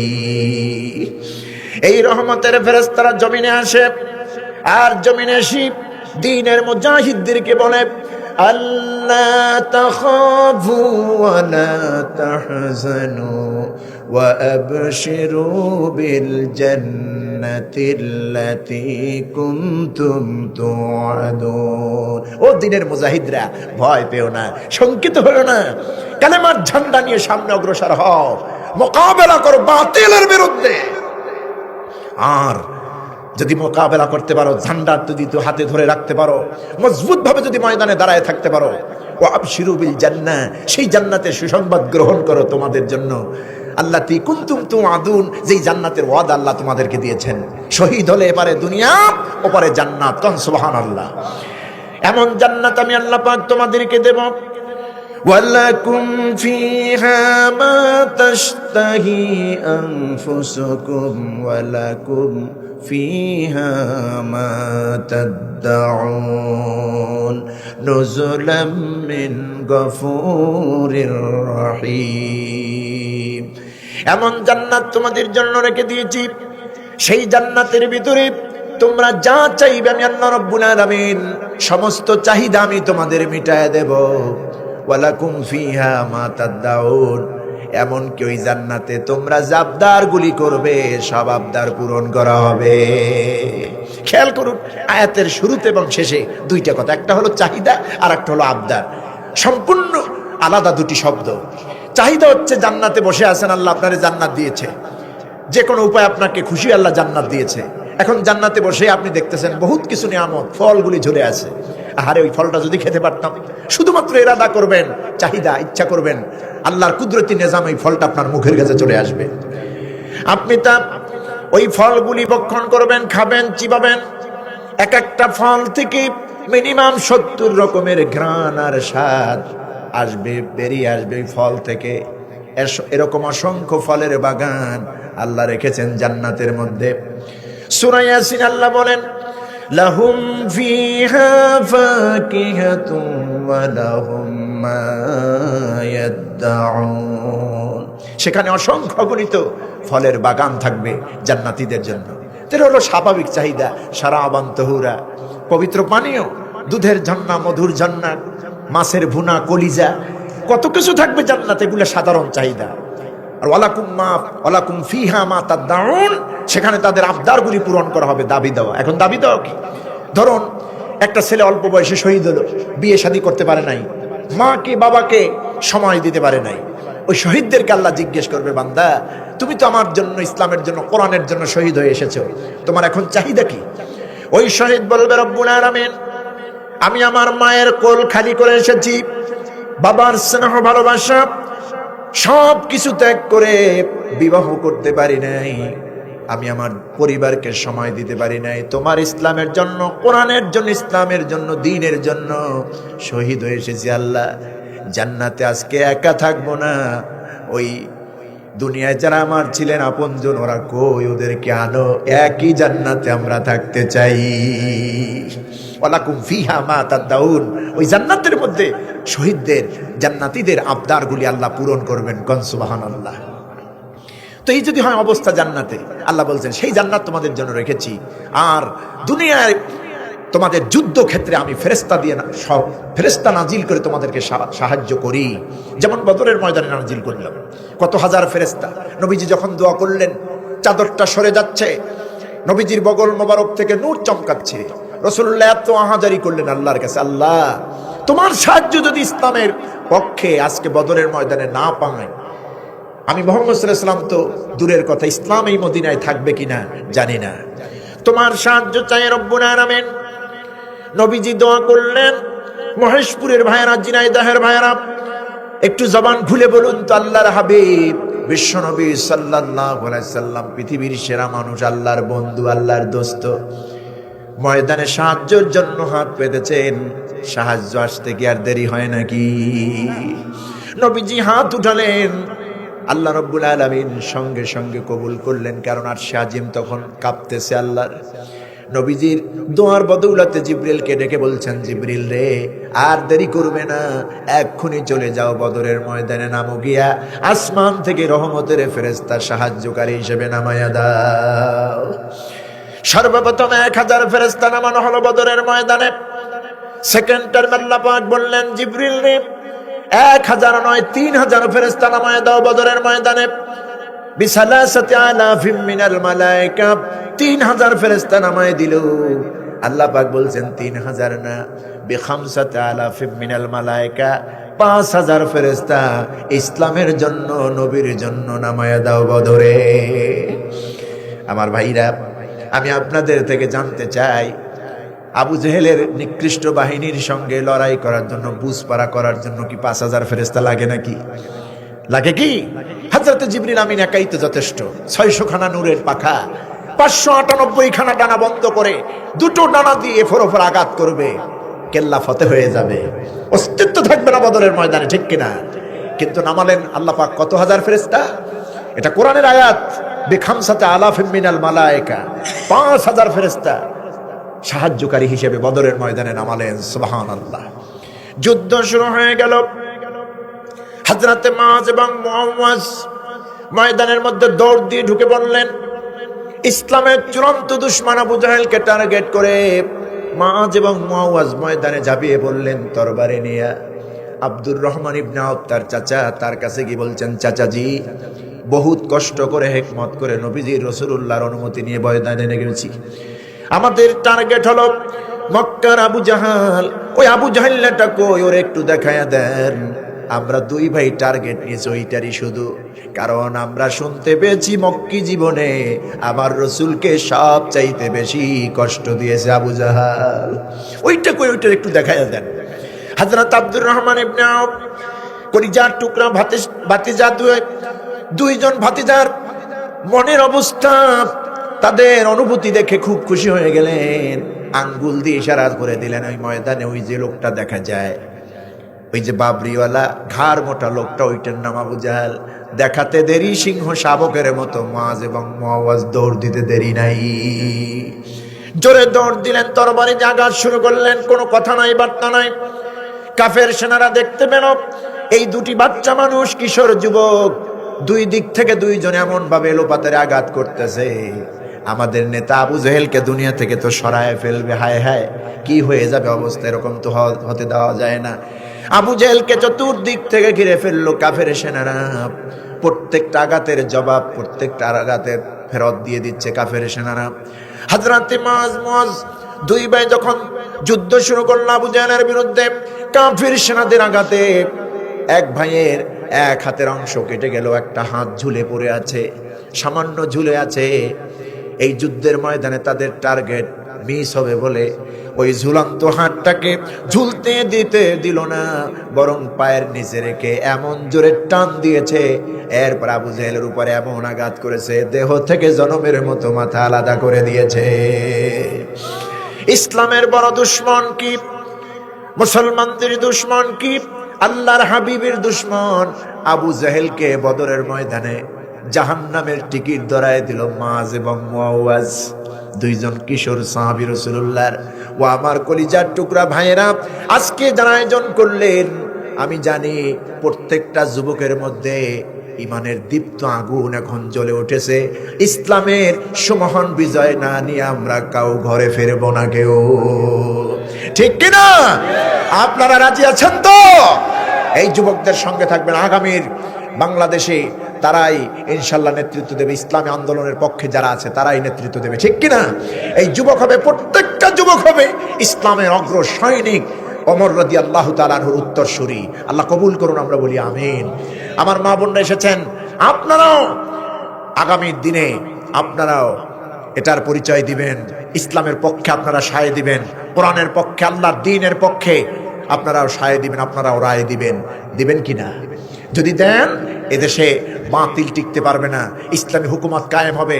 আল্লাহর দিন কায়েম হলে শুধু মুসলমান শান্তিতে থাকবে না, হিন্দু, বৌদ্ধ, খ্রিস্টান, সংখ্যাগরিষ্ঠ, সংখ্যা লঘু বলতে কিছু থাকবে না। আইন হবে সবার জন্য সমান, আইন হবে সবার জন্য সমান। আর এই বিধান কায়েম করতে পারে একমাত্র ইসলাম, ঠিক কিনা? এই বিধান কায়েম করতে পারে কে?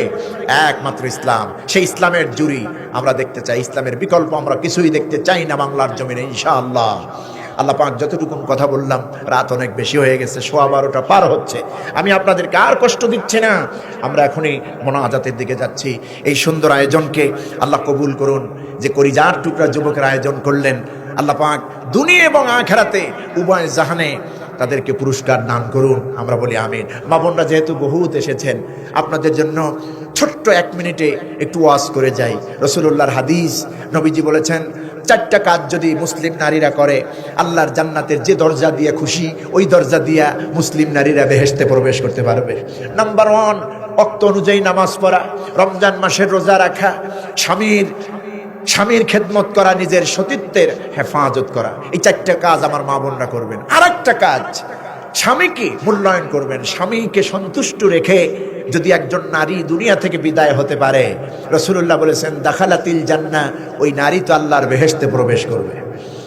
আইয়ুমা ইমরাতিন মাতাত ওয়া যাওজুহা আনহা রাদিন, কোন স্ত্রী যদি মারা যায়, স্বামী বেচারা যদি বেঁচে থাকে, ওই স্বামী যদি স্ত্রীর প্রতি খুশি থাকে, সন্তুষ্ট থাকে, স্ত্রীর জন্য কান্না করে, চোখের পানি ফেলে মোনাজাত করে আল্লাহর কাছে বলে, আত্মীয় স্বজনের কাছে কান্না করে, রাসূলুল্লাহ বলেছেন দাখালাতিল জান্নাহ, ওই নারী তো আল্লাহর জান্নাতে প্রবেশ করবে। এই জন্য আমার মা বোনদেরকে বলবো, স্বামীদেরকে সম্মান করবেন, মহব্বত করবেন, ভালোবাসা দিবেন, ঘরটাকে ইসলামের দুর্গ বানাবেন, ছেলে সন্তানকে আদব শিক্ষা দিবেন, তারবিয়াত শিক্ষা দিবেন। আপনারাই তো মা, আপনার পেটেই তো আল্লামা সাইদি রহমতুল্লাহ আলাইহি জন্ম নিয়েছেন, আপনার পেটে আব্দুল কাদের জিলানীর জন্ম হয়েছে, আপনাদের পেটেই তো আমরা জন্ম নিয়েছি। সুতরাং আপনাদের অনেক দায়িত্ব, আপনাদের দায়িত্ব হচ্ছে ঘরটাকে ইসলামের দুর্গ বানানো। আল্লাহ তৌফিক দেন, আমরা বলি আমিন। আপনারা যে ভালো মানুষ, এই যুবকদেরকে দেখলেই বোঝা যায়, যুবকদেরকে পেটে নিয়েছেন আপনারা। আর এই যুবকের আয়োজন করলেন কোরআনের বাগান, ঠিক কিনা? এখানে ওনারা গানের আয়োজন করতে পারতেন, সারেগামা পাদানিশা, কত কিছু যে এগুলি আয়োজন করতে পারতেন, কিন্তু প্রত্যেকটা যুবকের কলিজার মধ্যে ইমানের জোশ আছে। এই মাহফিলগুলি আয়োজন করে তারা সাড়া দিচ্ছে। আমরাও চাই, আমরাও যুবকরা চাই দেশে ইসলামী হুকুমত কায়েম হোক, কোরআনের রাজ কায়েম হোক, সংসদে যাক কোরআনের বিধানে দেশে কায়েম হোক, সৎ লোকেরা শাসন করুক, আল্লাহর আইন বাস্তবায়ন হোক, এটাই ওরা চায়, আমরাও চাই। আমরা চাই কিনা? আল্লাহ কবুল করুন, আমরা বলি আমিন।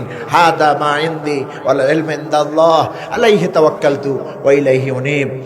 সকলে একটু ইস্তিগফার করি, আস্তাগফিরুল্লাহ রাব্বি মিন কুল্লি যামবি ওয়া আতুবু ইলাইহি, লা হাওলা ওয়ালা কুওয়াতা ইল্লা বিল্লাহিল আলিয়্যিল আযীম।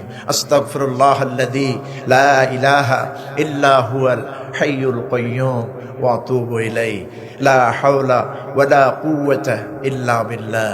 আস্তাগফিরুল্লাহাল্লাযী লা ইলাহা ইল্লা হুয়াল হাইয়ুল কাইয়্যুম ওয়া আতুবু ইলাইহি, লা হাওলা ওয়ালা কুওয়াতা ইল্লা বিল্লাহ। হাজিরিন, মোনাজাতের আগে কিছু আমলের হাদিয়া দিয়ে যাচ্ছি। সকালে এবং সন্ধ্যায় ফজরের নামাজ, মাগরিবের নামাজের পরে সূরা ইখলাস পড়বেন 3 বার। মা বোনেরা আপনারা পড়বেন তো ইনশাআল্লাহ? সূরা ইখলাস পড়তে 20 মিনিট সময় লাগে নাকি? 3 বার পড়তে সর্বোচ্চ 1 থেকে 1.5 মিনিট, আরো বেশি সময় লাগলে 2 মিনিটের বেশি না। সুন্দর করে পড়বেন। রাসূলুল্লাহ বলেছেন কুল হুয়াল্লাহ হুয়া সুলুসুল কোরআন। কুল হুয়াল্লাহ হচ্ছে কোরআনের 3 ভাগের 1 ভাগ। যে ব্যক্তি একবার সূরা ইখলাস পড়লো, সে যেন কোরআনের 10 পারা তেলাওয়াত করলো। 3 বার পড়লে 30 পারা হয়ে গেল। সকাল সন্ধ্যায় আমি খতম করলাম কোরআনে কারীম। এজন্য সূরা ইখলাস পড়বেন, ছোট্ট আমল, সওয়াব বেশি। যারা সূরাতুল মুলক পারেন, ঘুমানোর আগে সূরাতুল মুলক তেলাওয়াত করবে, আমল করে ঘুমাবেন।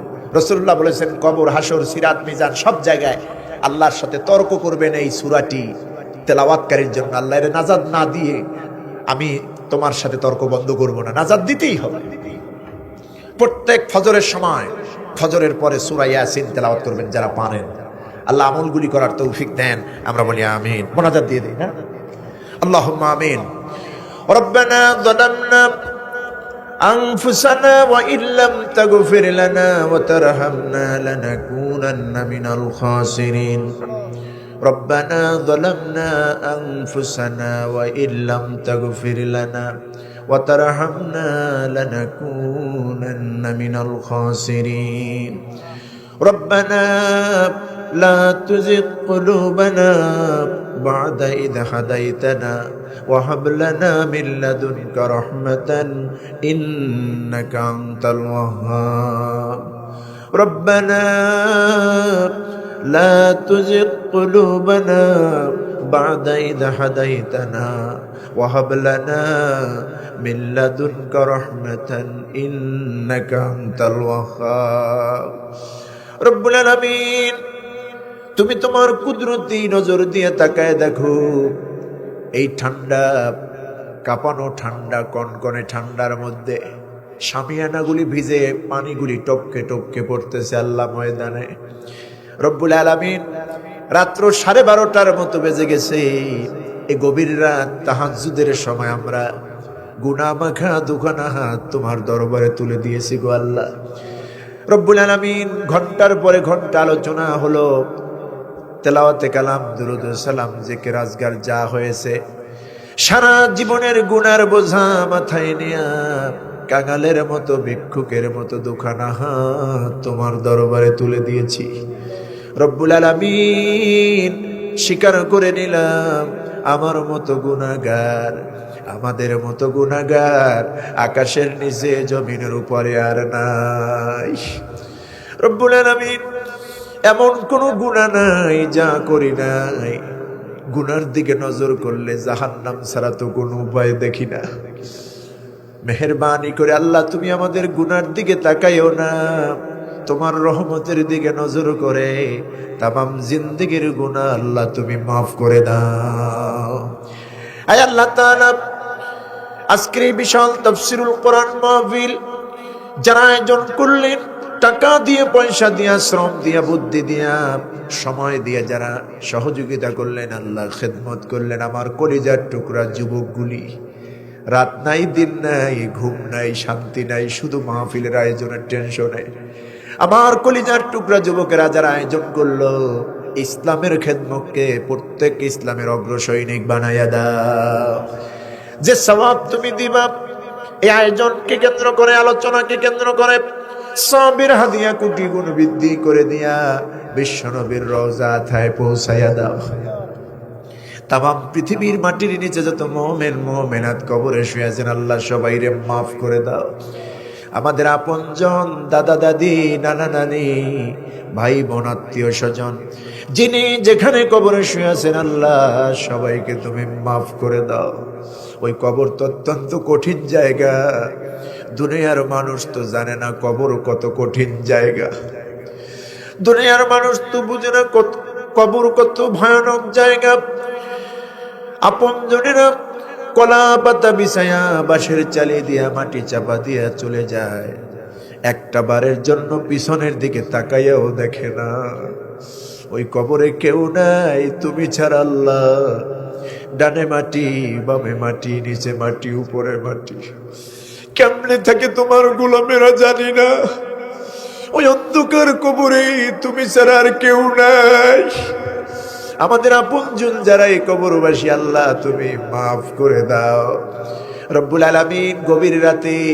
তাহাজ্জুদের এই টাইমে তোমার কাছে হাত তুলতে গিয়া মনে পড়ে গেল আমাদের আব্বা জানের কথা রব্বুল আলামিন এই পৃথিবীতে সবাইকে ভুলে থাকা যায় বাপকে ভুলে থাকা যায় না বাবার মতো আপন কেউ হয় না বাবার মতো স্নেহ ভালোবাসাও কেউ দেয় না বাবার মতো দায়িত্ব কেউ নেয় না চাচা থাকে ফুপা থাকে খালু থাকে মামা থাকে কত কেউ থাকে বাবার মতো তো কেউ হয় না ছোটবেলা দেখেছি বাবা কষ্ট করে আমাদেরকে মানুষ করার চেষ্টা করেছেন নিজের সুখ শান্তির দিকে তাকান নাই গরিব মানুষ পরের বারের কাজ করেছেন বদলা খেটেছেন ঈদের দিন আসলে নিজে একটা ছেঁড়া লুঙ্গি আর পুরান জামা পরে ঈদ করেছেন কাউরে বুঝতে দেন নাই আমাদের মুখে একটু হাসি ফোটানোর জন্যে ধার কর্জ করে হলো একটা নতুন জামা কিনে দিয়েছে। আজকে সে আব্বা অনেকের নাই, বাড়ি ঘর জমি জমা টাকা পয়সা সব কিছু ফেলে রেখে একদম খালি হাতে চলে গেছেন। আব্বা জান কিছুই নিয়ে যায় নাই। রব্বুল আলামিন বাপজান যাদের বিদায় হয়ে গেল, আব্বা জানের কবরটারে জান্নাতের বাগান বানাইয়া দাও। রব্বুল আলামিন এই গভীর রাতে যারা আমরা হাত তুললাম, এই মুহূর্তে হাত তুলতে গিয়া মনে পড়ে গেল আমাদের মায়ের কথা। ও আল্লাহ, এই পৃথিবীতে একটা অক্ষর মা মনে হয় যেন তামাম দুনিয়ার মধু আর মায়া একটা অক্ষরের মধ্যে রেখে দিয়েছ। যার মা নাই সেই বুঝে মা হারানো কি কষ্ট। আমি এমন সন্তান, আমার তো মাও নাই বাবাও নাই। বাড়িতে গেলে ঘন্টা শূন্য শূন্য লাগে, কি যেন হারিয়েছি। ওই দরজায় মসজিদের পাশেই তো দুইজনকে শোয়ায় রেখেছি। মা তো এমন গভীর রাত 1টা 2টা বাজলেও বাড়ি ফিরতাম, ঘরের দরজার কাছে গিয়ে মা বলে একটা ডাক দিতাম, সঙ্গে সঙ্গে ঘরের দরজা খুলে দিত, দেরি করতো না। ঘরের ভেতরে উঠে দেখছি সবাই তো ঘুমায় গেছে, দাদা দাদি ঘুমায় গেছে, ভাই বোনা পঞ্জন সবাই ঘুমানো, কেউ সজাগ নাই। মা দুঃখিনী চোখের পানিগুলি ছেড়ে দিয়া দাঁড়ায়া দাঁড়ায়া কাঁদতেছিল। জিজ্ঞেস করেছি, মা ব্যাপার কি? সবাই তো ঘুমায় গেল, তোমার চোখে কি ঘুম নাই? মা বলেছে, আব্বুরে তুই তো জানিস না তোর জন্য কত মায়া। পৃথিবীর সবাই ঘুমায়া যেতে পারে, সন্তান যদি ঘরের বাইরে থাকলে মা ঘুমাতে পারে না। তুই তো আমার এমন নারী ধরা সন্তান, নারী ছেড়া ধন। তোকে আমি দুধ পান করাইছি 2 বছরের বেশি, 10টা মাস পেটে ধারণ করেছি, ভালো কোনো খাবার খাই নাই, তোরে খাওয়াইছি, শুকনা জায়গায় শুই নাই, তোরে শোয়াইছি। তুই যদি অসুস্থ হতি সারা রাত ঘুমাতাম না, আল্লাহর কাছে কাঁদতাম তাহাজ্জুদে তোর জন্য। রব্বুল আলামিন এমন মা যাদের বিদায় হয়ে গেল, আমার মা বাবা সহ প্রত্যেকের মা বাবার কবরগুলি জান্নাতের বাগান বানাইয়া দাও। রব্বির হামহুমা কামা রব্বায়ানি সগীরা, রব্বির হামহুমা কামা রব্বায়ানি সগীরা। আল্লাহ, আজকের এই মাহফিল তুমি কবুল করো। যে যেভাবে সহযোগিতা করলেন প্রত্যেকের খেদমতকে কবুল করো। কিয়ামতের দিন এই মাহফিল আমাদের নাজাতের উসিলা বানায় দিও। অনেক প্রবাসী ভাই এই মাহফিলে সহযোগিতা করেছেন, বিদেশে থাকে, মা বাবা ভাই বোন স্ত্রী সন্তান রাইখা। আল্লাহ নিরাপদে রাখো, ভালো রাখো, সহি সালামতে রাখো, আয় রোজগার বাড়াইয়া দাও, সহি সালামতে সময় মতো ভাইয়ের কাছে, মায়ের কাছে, বাবার কাছে, সন্তানের কাছে, স্ত্রীর কাছে আল্লাহ আসার তৌফিক দিয়ে দিও। এলাকায় যত মূর্তিগান কবরবাসী এই মাহফিলটার উসিলায় মাফ করে দাও। একটা কবরে তুমি আযাব দিও না আল্লাহ। এই মাহফিল উসিলায় প্রত্যেকটা কবর জান্নাতের টুকরা বানায়া দাও। আমার মা বোনরা হাত তুলে চান পর্দার আড়ালে মা বোনদেরকে কবুল করো, জানমালের নিরাপত্তা দিয়ে দাও, ঘরটাকে ইসলামের দুর্গ বানায়া দাও। আল্লাহ স্বামী স্ত্রীর মধ্যে মিল মহব্বত পয়দা করে দাও। যাদের ঘরে অভাব দূর করো, যাদের ঘরে অশান্তি শান্তির ব্যবস্থা করে দাও। যাদের ঘরে অসুস্থ রোগী আছেন সুস্থতার নিয়ামত দান করো। আল্লাহ এই জমিন আমরা কোরআনের জমিন দেখতে চাই, ইসলামের জমিন দেখতে চাই, আগামীর পার্লামেন্ট কোরআনের পার্লামেন্ট দেখতে চাই। ঐক্যবদ্ধভাবে মুসলিম মিল্লাকে আল্লাহ দেশের মানুষকে ঐক্যবদ্ধভাবে শান্তির পথ ইসলামের পক্ষে আসার তৌফিক দাও। যারা কোরআনের রাজ কায়েম করতে চায়, ইসলামী হুকুমত যারা কায়েম করতে চায়, তোমার আসমানি মদদ দিয়া আমাদেরকে তুমি সাহায্য করো। আল্লাহ রব্বুল আলামিন দিনের জন্য, কোরআনের জন্য, ইসলামের জন্য যারা শহীদ হলেন, আল্লামা দেলাওয়ার হোসেন সাইদি রহমাতুল্লাহ আলাইহি সহ 24-এর আন্দোলনে যে সমস্ত যুবকেরা মায়ের কোল খালি করে চলে গেলেন, 1971 সালে যারা শহীদ হলেন, মা বোন যারা জীবন দিয়েছেন, প্রত্যেককে আল্লাহ জান্নাতের আলা মাকাম নসিব করো। আল্লাহ জান্নাতের উচ্চ মাকাম দান করো। রব্বুল আলামিন বিবি বাল বাচ্চা যা দিয়েছো আমাদেরকে নেখায়াত দান করো। আমার কলিজার টুকরা ফাতেমাকে নেখায়াত দান করো। আমার নেককার সন্তান হিসেবে কবুল করে নাও আল্লাহ। আমরা আমাদের স্ত্রী সন্তান পিতামাতা ভাই বোন আপনজন সবাইকে নিয়ে তোমার কুদরতি হাদিস সুবর্দ হয়ে গেলাম। আমাদেরকে যাবতীয় বিপদ আপদ বালা মুসিবত থেকে হেফাজত করো, জটিল রোগ শোক থেকে আমাদেরকে হেফাজত করো আল্লাহ। আল্লাহ, আমরা অনেকেই মক্কা মদিনায় যাওয়ার সুযোগ হয় নাই, জীবনে অন্তত একটাবার তোমার কাবা ঘর তাওয়াফ করার তৌফিক দাও, তোমার নবীর দরে তোমার নবীর রোজায় সালাম দেওয়ার তৌফিক দাও আল্লাহ। আমাদের জানমালের নিরাপত্তা দান করো। বারবার ভূমিকম্পর আভাস পাচ্ছি, আমার এই সোনার বাংলাদেশকে হেফাজত করো, সমস্ত আযাব গজব থেকে আমাদেরকে বাঁচাও আল্লাহ। ও আল্লাহ, তুমি তো আমাদের রব, আমাদেরকে কিচ্ছু না দিয়ে খালিয়াতে ফেরত দিও না আল্লাহ। গভীর রাতে হাত তুলেছে, আমাদেরকে মাফ করে দাও, তোমার মাহবুব বান্দা মকবুল বান্দা হিসেবে কবুল করো।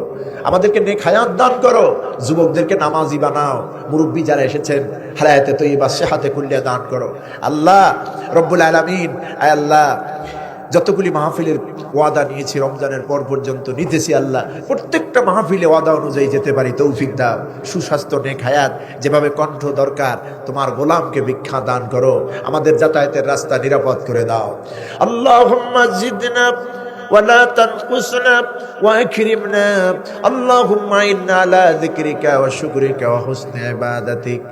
আল্লাহ, যেদিন মালাকুল মউতকে আমাদের শিয়রে পাঠায় দিবা, দিনটা জুমার দিন রমজান মাসে কবুল করে নিও, ঈমান কি মজবুত করে দিও, আর আমাদের প্রত্যেকের জবানে কালেমা জারি করে দিও, লা ইলাহা ইল্লাল্লাহ মুহাম্মাদুর রাসূলুল্লাহ সাল্লাল্লাহু আলাইহি ওয়াসাল্লাম। আসসালামু আলাইকুম ওয়া রাহমাতুল্লাহ।